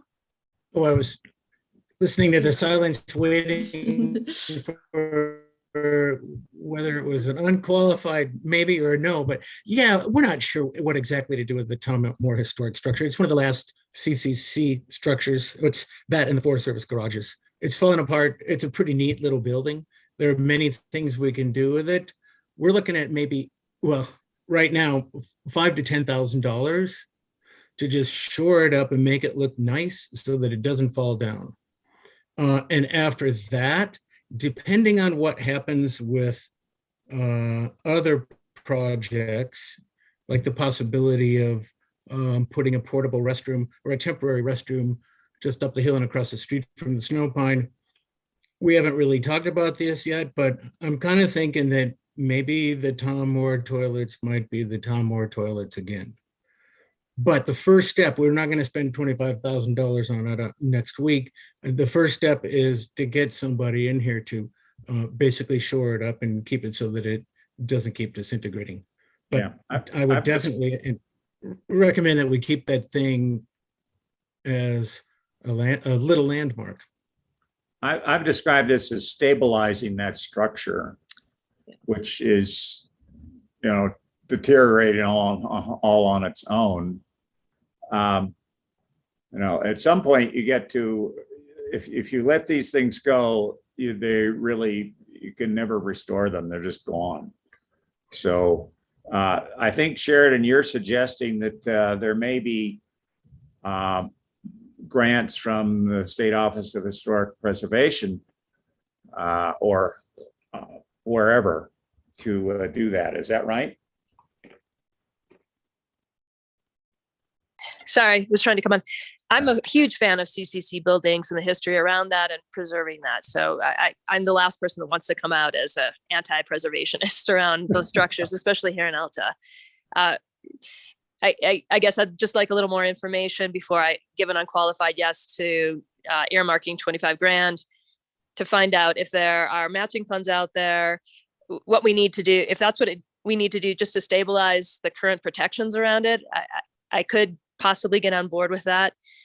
I'm guessing that if we're really talking about sort of a historic preservation of a CCC building, we're going to be looking at a lot more funds than that. And if we're going to do it, I'd like to do it right. And Absolutely. So I'm in support of doing that correctly. I might prioritize some of the things on this whole list. I might put that at a lower priority, but definitely stabilizing in a minimum way the current structure I could get behind. Well, lowered priority generally means things happen later, and the later you go, the more this thing is, in my opinion, in jeopardy of just, collapsing on its own.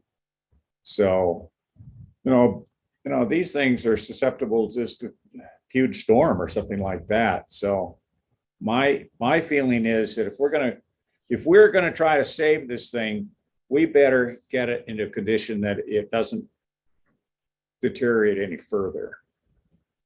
Right. And one more thing on that, when working on the land transfer from the Forest Service, at one point, the district ranger called up and said, "Do you want that Tom Moore toilet?" And the answer was yes. I said, "Because what happens if we don't take it?" And they said, "Oh, we're going to tear it down and keep the site vacant." Oh.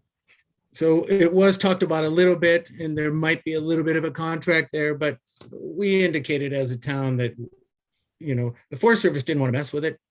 We said that we would be happy to take that and look at preserving it. Yeah, So as far as actual dollars, sorry, I don't know what it'll take. I mean, we're not going to, I don't think we're going to do anything grandiose this summer, but we have to park some money there so we can figure out what we're going to do with it right now so we can use it later. We could, anything we do, we track, we bid, and we would come back to you and let you know what's happening with this related to the 25 cap. We have talked with the state historical architectural department. It's there might be different sources and we will look. But it's really difficult for us to get any money from the State Historical Society for something like this. They're happy to help with design and suggestions and people who we can contract with, but like I said, we can look for other sources of funding, but the Historical Society isn't going to work. Okay. Looks like Sharon, you wanna- John has a comment he wants to make. Oh, yeah, go.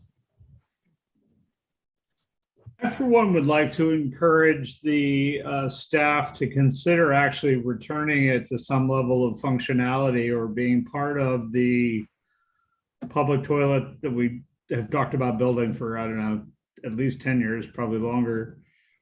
And I think John threw this out the other day at the budget committee meeting, you know, even if it was $50,000 or $100,000, because of the uncertainty about the future of what happens to the existing community center, which there's at least some of us out there that think that probably would be the right place to build a new community center, which could, you know, not take substantial amounts of time. You know, we've had this ongoing need for public toilet in Alta for years along the highway. And I think whatever sort of prospecting is done with respect to what to do with this building, one of the options should include actually making it a bathroom again. Yeah, if I might add an anecdote, when I was at the picking up my nifty T-shirt yesterday at the Canyon Cleanup gathering in the morning, the lady came up to Chris and said, "Is there a restroom around that I could use?" And you know, across the street is the Tom Moore toilet, but of course it can't be used. So, I mean, I think we ought to figure out what it would take to both preserve its historical appearance and also make it functional. So Love Roger, that. We'll find out and come back to you. We'll find out. Okay. yeah, Roger, if I might interject, Sure. many organizations in their budgeting process differentiate between a budget reserve and authority to spend. And I think what I'm hearing, at least around this, you know, number 9 here, is that we want to see a little bit more complete plan before we've got authority to spend. Because some of the people are saying, gee, maybe we need to spend more, blah, blah, blah. And so I would think at this point, we're not going to be able to know exactly if it's 25 grand or if it's more, and just suggest that Chris Cawley would come back with a little bit more detailed plan before the authority spend was released. Perfect. And we just got what we need from John and Roger to get a little bit more of a detailed plan. So good direction. And I would suggest that same approach to number 6. I happen to agree with Sheridan that Zoom, I think, has probably subsumed the original purpose of this. Most people are going away from sophisticated AV rooms and things like that. So I would say, you know, leave it in the budget. Let's take another quick look at that and then have Chris come back on that. But I think Sheridan's gut reaction on that is probably correct. Well, if I can offer up a little bit of information on that, Zoom is great when everybody's operating in their own private homes. When you start getting into a hybrid situation, which is where I think eventually the town council wants to go, where you have some people that are on site, some remote, you've got the public there, you've got public that's remote. Managing all of that is going to require some infrastructure investment. I mean, we're going to have microphones on site. We're going to have to figure out the AV system, and Zoom may still be the platform, but there are certainly going to be some expenses to make that meeting go smoothly that this item is trying to accomplish. Yeah, and I think at some point, I would think that, I mean, right now, because of COVID, we have been able to do these remote meetings, but I would think at some point in the next year or two, we're going to be having to do part of our meeting, or at least require some sort of public space for people. And it's going to be really tricky to try to do these multiple ways. And Zoom may work, but I think it's going to be, we're going to need maybe something else that can integrate it all. Yeah, at some point, this ability to not have an anchor location, which is why we can meet the way we are, is likely to be removed. And at that point, we will have to have an anchor location. If we're going to have an anchor location, then we have to facilitate, excuse me, a means for including the sorry, including the public. And this is a kind of a stab at what that would be. So I think I would describe it, I would categorize it the way Craig did, which is, I can't remember your words, Craig, having to do with. It's just, let's take another look at this and come back with a more detailed plan. Jen, I'm not saying we're not going to spend money here. I suspect we are. I also suspect the design would be quite different than the same consultants might have, or the same people might have authorized even as recently as a year ago. Because a lot of these hybrid meetings are, and interesting enough, I happened to read an article on it today. So I think this is an area that's shifting rapidly enough that we do want to take another look at it. And I'm not suggesting we're not going to spend money.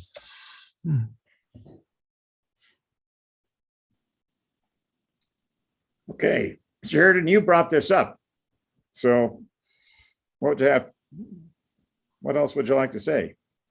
Well, I'm cognizant that it's extremely late where John Byrne is. And so I appreciate everyone's dedication to it. And I like, Craig, your suggestion that perhaps there's a way to say, we'll budget for these things, but it's a separate process to actually approve the spending of the money. And so as long as those checks are in place, I'm comfortable with approving this going forward. Okay. I think you mentioned maybe another one, or maybe more than one. Do you want to say anything further on that?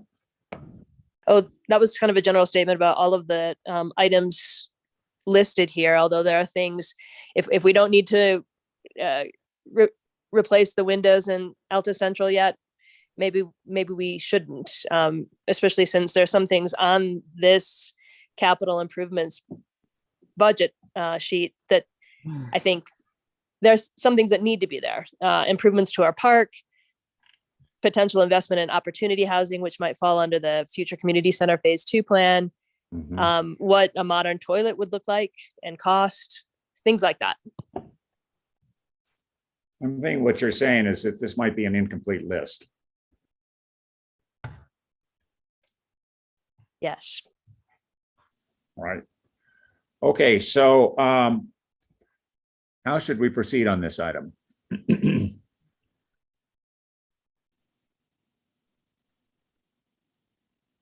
I ask a question? Is it our intention to approve this as a plan? And I applaud the staff for laying out, this is a bunch of projects. This is a lot of work. Are we green lighting the 9 projects that are labeled 2023, or we're approving the plan in total and the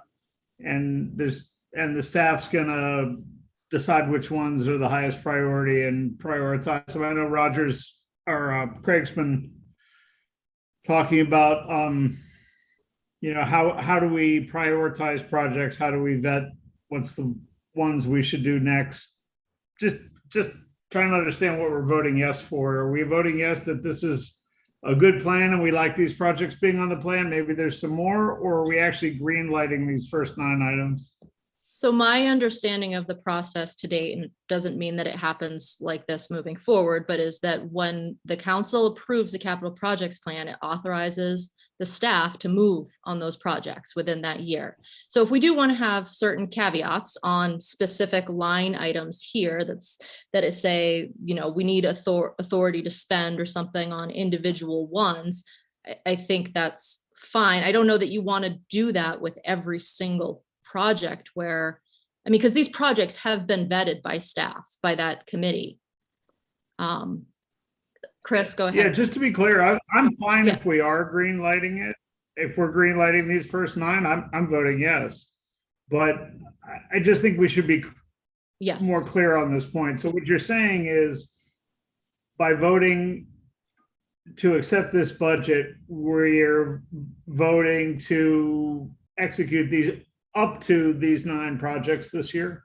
Yes, unless we wanted to have a note on certain, you know, take Craig's suggestion on certain line items that, I mean, I guess my feeling is if we have to come back to the council on every single one of these, I don't know that we'll ever get anything done. But if there are a couple where you want more robust plans coming back before you, I think that's completely reasonable. And Chris, Polly? Yeah, Chris has something to say. Yeah, thanks, Jen and Mayor, and my apologies for being apparently tuned out during this meeting. I'm just feeling quite under the weather today, so I appreciate the break from speaking. But I guess I thought I would just offer a couple points on why some of the numbers in this plan or various other capital project plan we've presented appear the way they do. They are based on a variety of different kind of sort of cost estimate pathways. In some cases, such as the Tom Moore toilet and the AV system, they are based on one quote. And the AV system quote for $15,000 from a reputable firm in the Valley is the high end of what they proposed. But in my judgment, it was what it was going to take to achieve the goals that Mayor Sondak had sort of set forth for being able to conduct, hybrid meetings. And that was, obviously that was last year. That was at the height of the pandemic.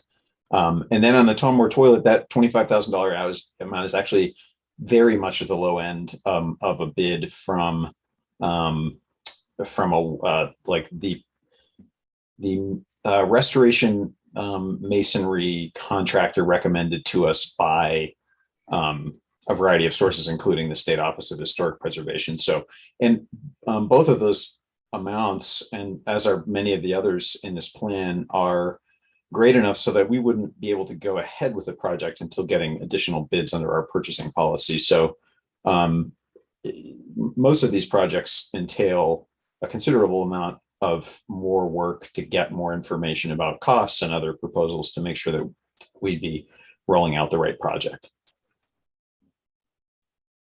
And that's Thanks, Chris. You're No, welcome. that's super helpful. I was thinking about the our purchasing policy and how that is laid over with these projects in the process. So thanks for adding that layer to it. And we wouldn't even begin thinking about any of these things unless they got on this list. And this list is pretty much the same as last year's. Chris can yell at me at what I'm missing, but we don't get to, and we can't get to everything every time. So there's a lot of carryover. And I guess I was going to just say that I feel like I've seen this list already before, and I can't remember if it's been a budget committee meeting or where at this point with all the meetings, but I know this June meeting is a very big meeting, and I don't know if there's any way that, when we get to this capital projects list, if we could maybe bring it up to the council and have a discussion on it before the June meeting, so we're not having such a detailed discussion by the time we're trying to approve it with all these other things. But I believe we've seen this already, and so, but at the same time, like I know, Sheridan's coming from, you want to try to get projects on here, you want to try to figure out the priority of things, but This June meeting is just really tough with everything that we're trying to squeeze into this one meeting. So I don't know if there's any way we could try to make it so we could adjust it or make changes to it before. Well, you're suggesting that this be in the future, excuse me, this be introduced earlier in the whole budget cycle, say in the spring or late winter. I think that's what you're asking for, Elise. Yeah, well, I mean, it's on the but I feel like I feel like Chris has talked about this with us, and on the budget committee we've talked about this before. Yes. But and I know we have to have this, and it is a kind of a plan moving forward, and it does constantly adjust. And like John said, not everything always gets worked on, and some things get added if there's some new thing that happens in a year.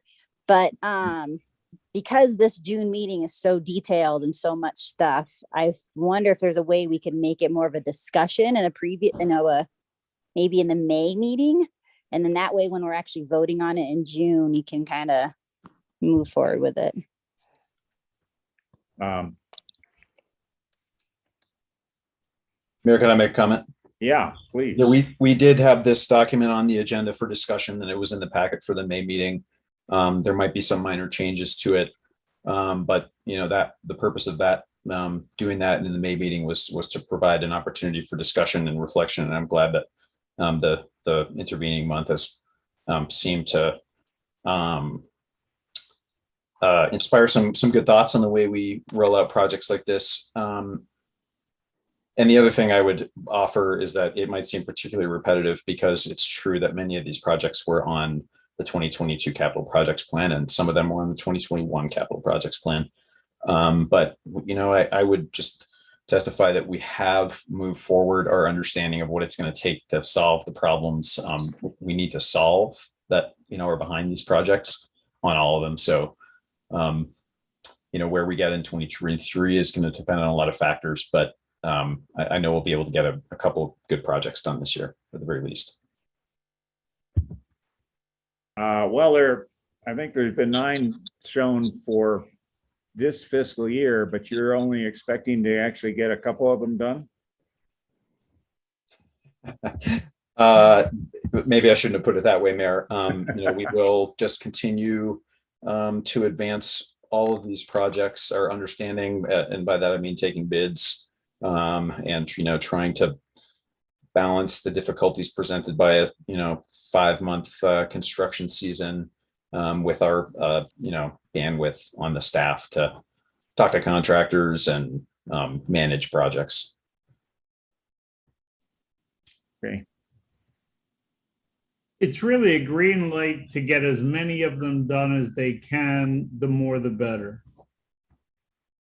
Yeah, Does good that seem fair? description. Good description.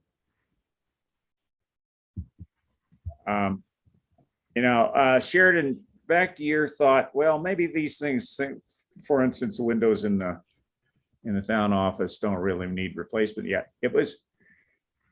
It's very hard to say absolutely they do, because we can't say they're broken and they have to be replaced, but they do. You have to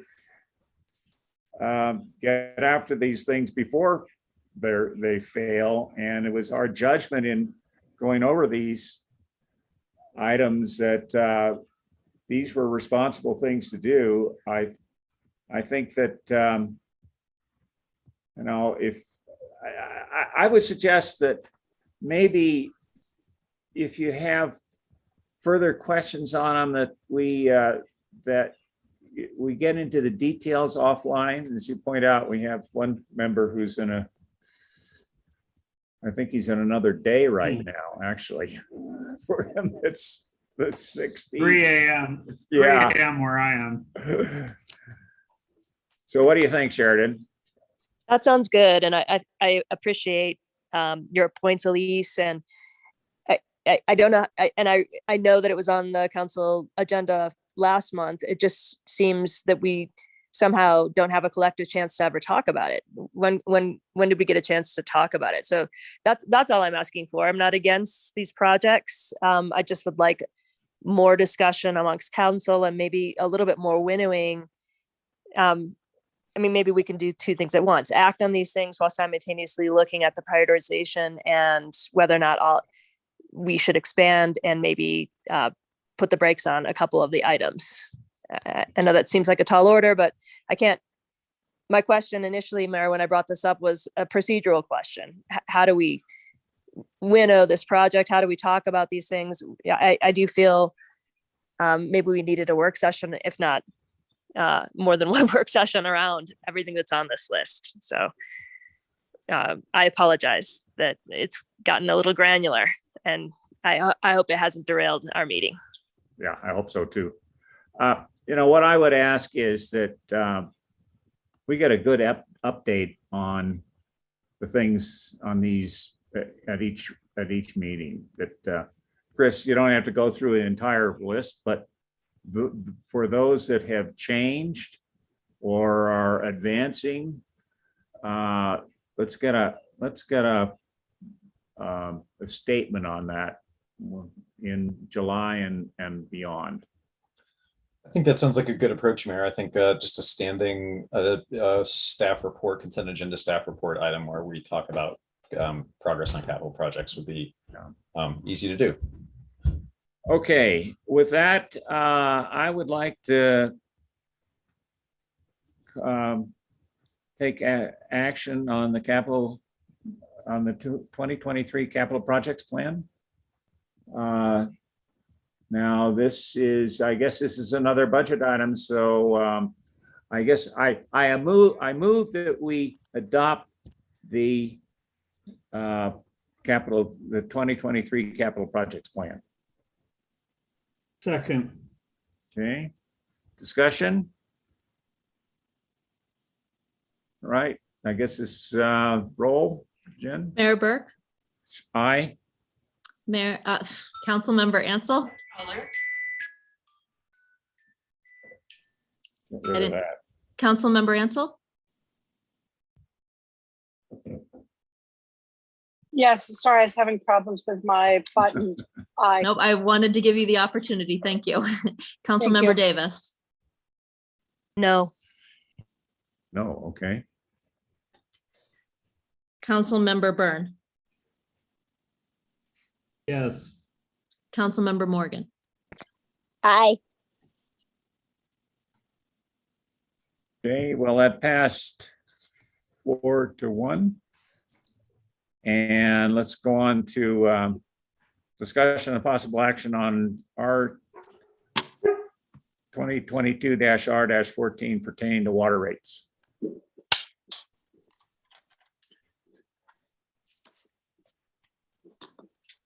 maybe if I can summarize this, Mayor?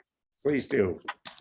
So in this proposal, what we've done is a 15% rate increase for all users and a 25% rate increase for any overages above the allocated use. Those are kind of the main highlights that we have here. For instance, and I think this came up in the budget committee to help folks, it was a suggestion by our new treasurer, Craig, to help folks understand what that rate increase would mean to them. For instance, we have in here, all single family residents have a ECU value of 1.25. And so so basically their monthly bill would go from 91.78 to 105.29. So it's just another way of framing the 15% increase. And what we're really trying to do in this resolution is cover the expenses of the water system while also putting some money aside for future infrastructure projects. Yeah, And I'm happy to get into more of the details of the budget if we want. I might add that we do not pay for the water system out of the general fund. The water system has to be self-sufficient. And That is so correct. this is isolated, you might say, from the budget for both the other activities in the town and the sewer, which also has to be self-sufficient. So let's have any discussion on water rates. I was just gonna say, and being on the budget committee, I think I've seen this, but because we had a water system issue this weekend, in the budget, you know, Keith Hansen's been talking to us for years about upkeep and replacing this system and maintaining the metal that we put in the ground. So I don't know, Jen, if you want to show the budget. I feel like every time we do these rate increases, it might be helpful with some of our residents and property owners to see that these rate increases go toward, like Roger said, towards maintaining the system. And I know that we have a spot in the budget for making improvements. It hasn't been the best in the past years, but we are working towards getting better. Mhm. Oops, sorry, I closed that budget, but That's all right. back there. So, well, if we're talking about oops, that's the wrong one. Sorry, I'm probably making everybody dizzy. Here we go. This budget is all the way at the end. Here we go. So this is the water budget here. So this is the number here that the rates are based on, this $255,000. Basically what we do is we take the total ECU count in the town, which is 252 point something, but 252. And we take this number and we divide it by that. And so that basically means that a ECU value of 1, then you multiply whatever your ECU value is times that rate to get your allocation there. These are the expenditures down here. You will notice that we do have $100,000 here proposed to go into our infrastructure replacement. So this is, you know, essentially saving for those big emergencies and whatnot, and any sort of upkeep that you need. Yeah, I wouldn't exactly characterize them as savings. I think, is it not the case that those are used for things like this valve that failed to be replaced, and the others that are have aged out to be replaced? Would that be how you would characterize it? Infrastructure replacement, we would lean on Keith for the priority, and this valve replacement is going to come out of this year's budget. But it could be, there's two other valves that are approximately the same age. And we also have a couple of projects that we're looking at. So improving and replacing. Okay. Just as a side quick question, was the water main that broke last summer that flooded the Rossler, was it the same issue? Was it a valve? Almost the same issue. The same kind of issue. Thank you. I'd offer that maybe one distinction or one way to think about it would be that infrastructure replacement is more like a maintenance function, but you're using a part that would normally be capitalized and depreciated. Where on the capital outlay, that's more about improvements to the water system as opposed to replacing parts in the existing water system. That's how I would think of it. Okay. And that distinguishes between 100K for replacement and 120K for capital improvements. Right, and the capital improvement list is the list that John and Keith developed some time ago, and we frankly just didn't have the money to get very far on it. And there's actually some really positive stuff happening there this summer. And we're starting to move on the list. And then there's also the very exciting development with the, hopefully with the estate, that we're nearing a deal with them. And that's going to be that's a major accomplishment for the staff if they can actually make that happen. So we're working on it. The staff's working on it. We're focused on it. You know, it's hard to throw away a valve that's working, especially because you got to dig it up. Yeah, but if you don't dig it up and fix it. It's one of these days Yeah. not gonna work. And then you wish you I'm not had. sure we're quite in the PM stage yet, but maybe someday we will be. But we're doing preventative maintenance. Yeah. Or preventative infrastructure replacement. That Well, I may think be we're ways down starting the that road, now. But I'm sure that Keith's giving it a lot of thought, and John too. Okay, further discussion on this.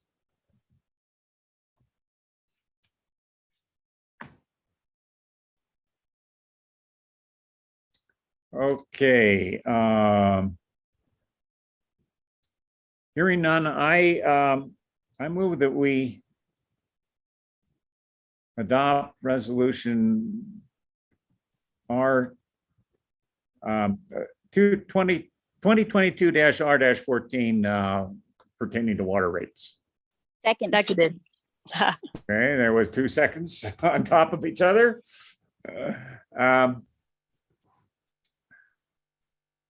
Discussion.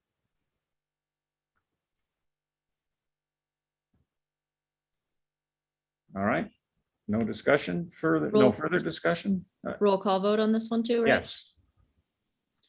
Okay, Mayor Burke, I, Actually, you don't need a roll call vote on this one because it's just the fee schedule. It's not a Okay. budget. all right, then all in favor, say aye, or what are you Aye. saying? Aye. Any opposed? Aye. Passed unanimously. Next is pertaining to sewer rates. R 2022-R-15 pertaining to sewer rates.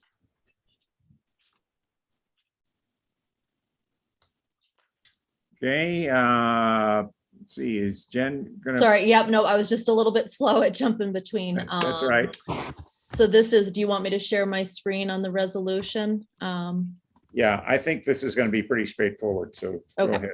So this is a repeal and replace of all previous sewer rate increases, and the change that we're making, again, is a 15% increase. And so what that means for an ECU value of 1, which is a single family residence, is that your monthly bill would go from $56.64 to $65.37. And we haven't had Can't a see your screen rate. If you're trying to share. I'm not. Okay.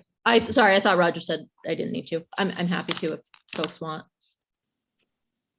But we haven't had I want to say it was either 18 or 19 when we last had a sewer rate increase.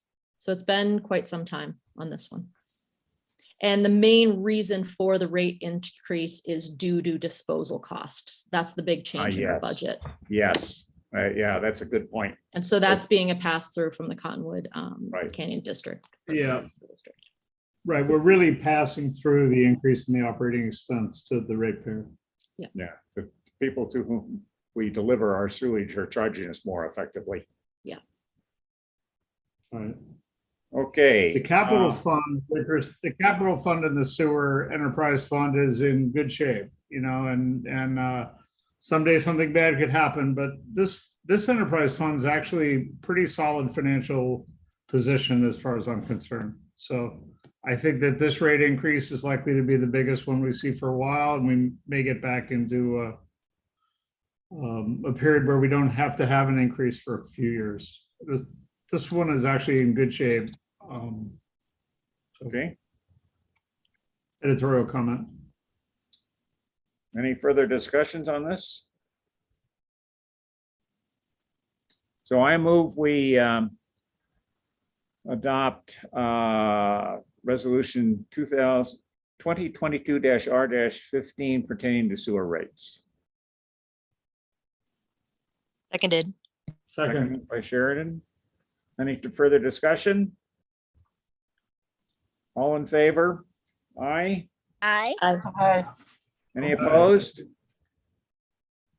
Passed unanimously. Okay. Discussion possible action on our 2022-R-16, a resolution repealing and replacing the fee schedule. Yeah, and so this is really an action item just pertaining to the former two resolutions, anytime we're changing something in our fee schedule, we do a repeal and a replace of the full fee schedule. I sent out a track changes version to the council so you could see the only things that we're proposing to change are the rates for sewer and water. So this is just kind of finishing that up. Okay, any questions about that? So I move that we adopt resolution 2022-R-16, a resolution repealing and replacing the fee schedule. Second. Second, okay. Any discussion? All in favor? Aye. Aye. Aye. Okay. Done. Next Can I item. stop is- you just for a second, Roger? I Sure. promise, just for a second. Jen, you know what we forgot to tell them was included in the water plan for this year is that we're getting started on the new meter program. Yes. I didn't forget that. Yes, no, that's great. I didn't That's have it in great. my list, but it's Well, exciting. yeah. We're getting going on the new water meter installation plan. And so there's lots of good things happening in the water Yeah. plan and it's getting lots of attention. No, I think that'll be great. That's been on my to-do list for quite some time, so I'm happy to be able to take some action on it. Okay, next time is new business, which is open to all council members to bring up anything. Council members or staff.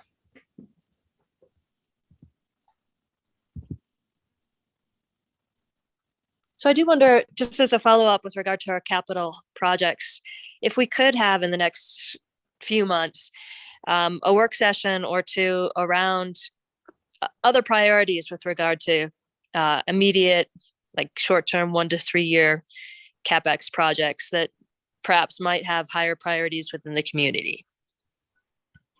That's a good idea, Sheridan. And I'm bummed you beat me to the unmute button. I was going to say, this is kind of how the capital projects fund evolve. And now the next time we meet, we're going to talk about how to fit the park in and how to fit in. I have no idea what to do to start talking about opportunity housing, but we stick them in the plan and start trying to figure out what kind of dollars we're looking at to attach to that. So, but they'll be on there. It's not like they're going to get done next year, maybe the park. And we don't know what the numbers are yet, but there's a first step towards completing that or filling out the blanks in that plan.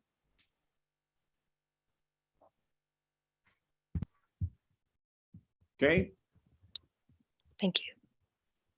okay, anything else on new business? All right, hearing none, I will entertain a motion to adjourn. So moved. Second? I'll second it. All in favor, say aye. Aye. Aye. Aye. Any opposed? No. Good. So now we have a Alta Land Use Appeal Authority meeting, which is separate from the council meeting. And I call that meeting to order now, 1 minute late. I think we've all been exposed to this idea of giving a variance to allow the installation of 8 VEASAN towers on Mount Baldy on slopes 30%. I think that given that we have all been exposed to that, it's not, in my opinion, necessary for Dave Richards to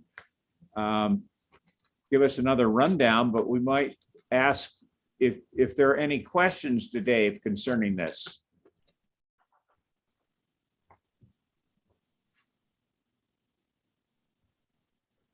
Wow, you guys are easy. Well, if there's no questions, I do want to commend you on being on the town council. And I want you to know that when I was on the town council with Mayor Bill Levitt, we were talking about the Tom Moore toilets. So keep it up. Topic that won't go away. We definitely don't move very fast on certain things in the town. I'm glad to see you guys are still having just as much fun as I used to. I almost missed this stuff. I am here to answer any questions if you'd like regarding your code, your requirements, or the installation itself. So fire away if you'd like to. And we can skip the PowerPoint and everything so John can go to bed eventually. Yeah. Well, maybe just I'd like to putting say in- that go ahead, John. I'm sorry. Oh, sorry. No, you're make this as quick as possible. No, I was for just you. going to say, I think I want to commend the Scaria for their thorough presentation and the staff for a great job in the analysis. And I feel like fully informed on this issue as a result of reading both the staff report and the Scaria submittal. And it's, I have an enthusiastic yes vote for me anyway. That's on perfect. this subject. So appreciate the great work, both groups. And I think you all know this is kind of a two-step process. In order to do this in the FR 50 zone, the ski area needed to get a conditional use permit from the Planning Commission. The Planning Commission heard that request about a week and a half ago and approved that request for a conditional use permit for these 8 Wiesen towers on June 2nd. It's important to note that, I mean, geez, we're like the little people in this review when you talk about the Forest Service and the Department of Justice's alcohol, tobacco, firearms, and explosives, Dave's favorite part.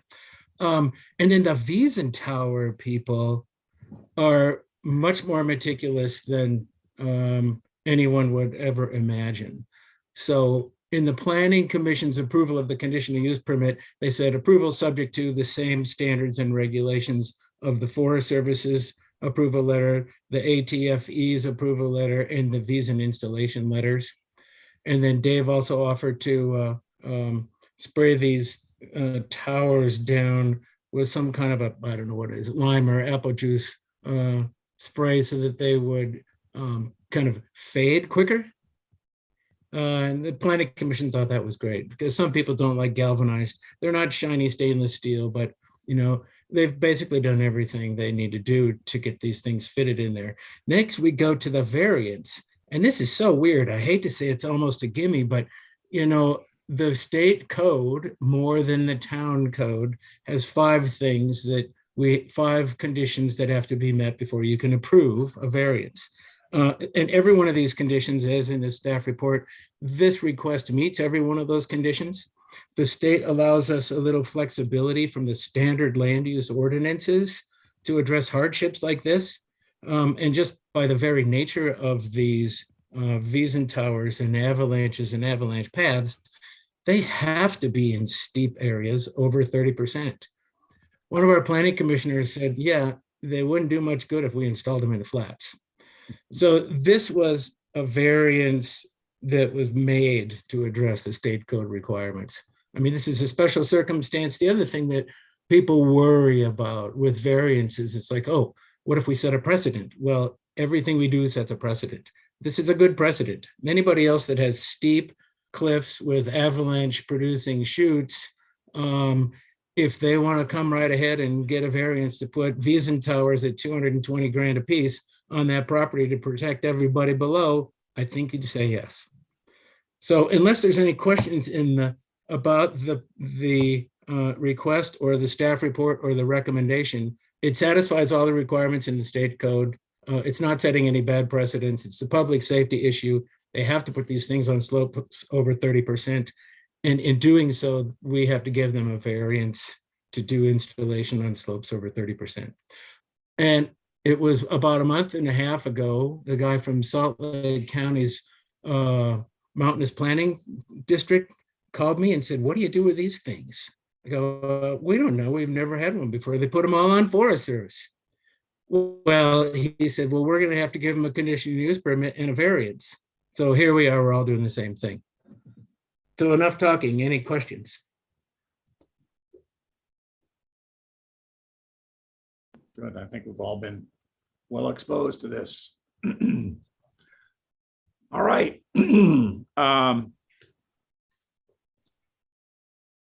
Do we just call for the question? Is that proper thing to do here? All in favor of granting this variance to Alta Ski Area's request for installation of these 8 Veasan towers? Say yes. And if you could do that based on the recommendation in the staff report. Mhm. It's basically the same thing the planning commission did, but it gets everything in there so that we're all covered. Do we need a motion? Maybe we do. Golly. I've Not- never voted on one of these. Not to chime in, but when I used to do these when I was in your seat, yes, you need a motion. All That's what right. I thought that that's what was happening. Sorry. Yes. Well, Someone then like to I make the motion then. make- All right. How about if we want to formalize it, that you make a motion to approve the variance in accordance with the conditions and statements in the staff report. So moved. Seconded. Discussion. In that case, I call for the question. All in favor, say aye or raise your hand. Aye. Aye. Any Opposed? Nope. I'm not opposed, but I do want to say one brief thing. I think what was incredibly helpful for me was the very personal reach out from Dave with a follow-up from John Goldner. For someone who's not as educated on issues, having somebody take the time to personally speak to me and reach out and answer all my questions was really great. So I don't have questions in this forum because they were addressed ahead of time. So thanks, Grom, for all your time and effort in doing the right thing for our community.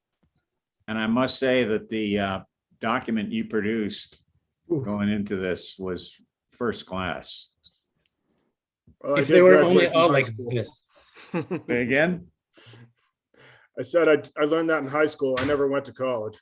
Oh, all right.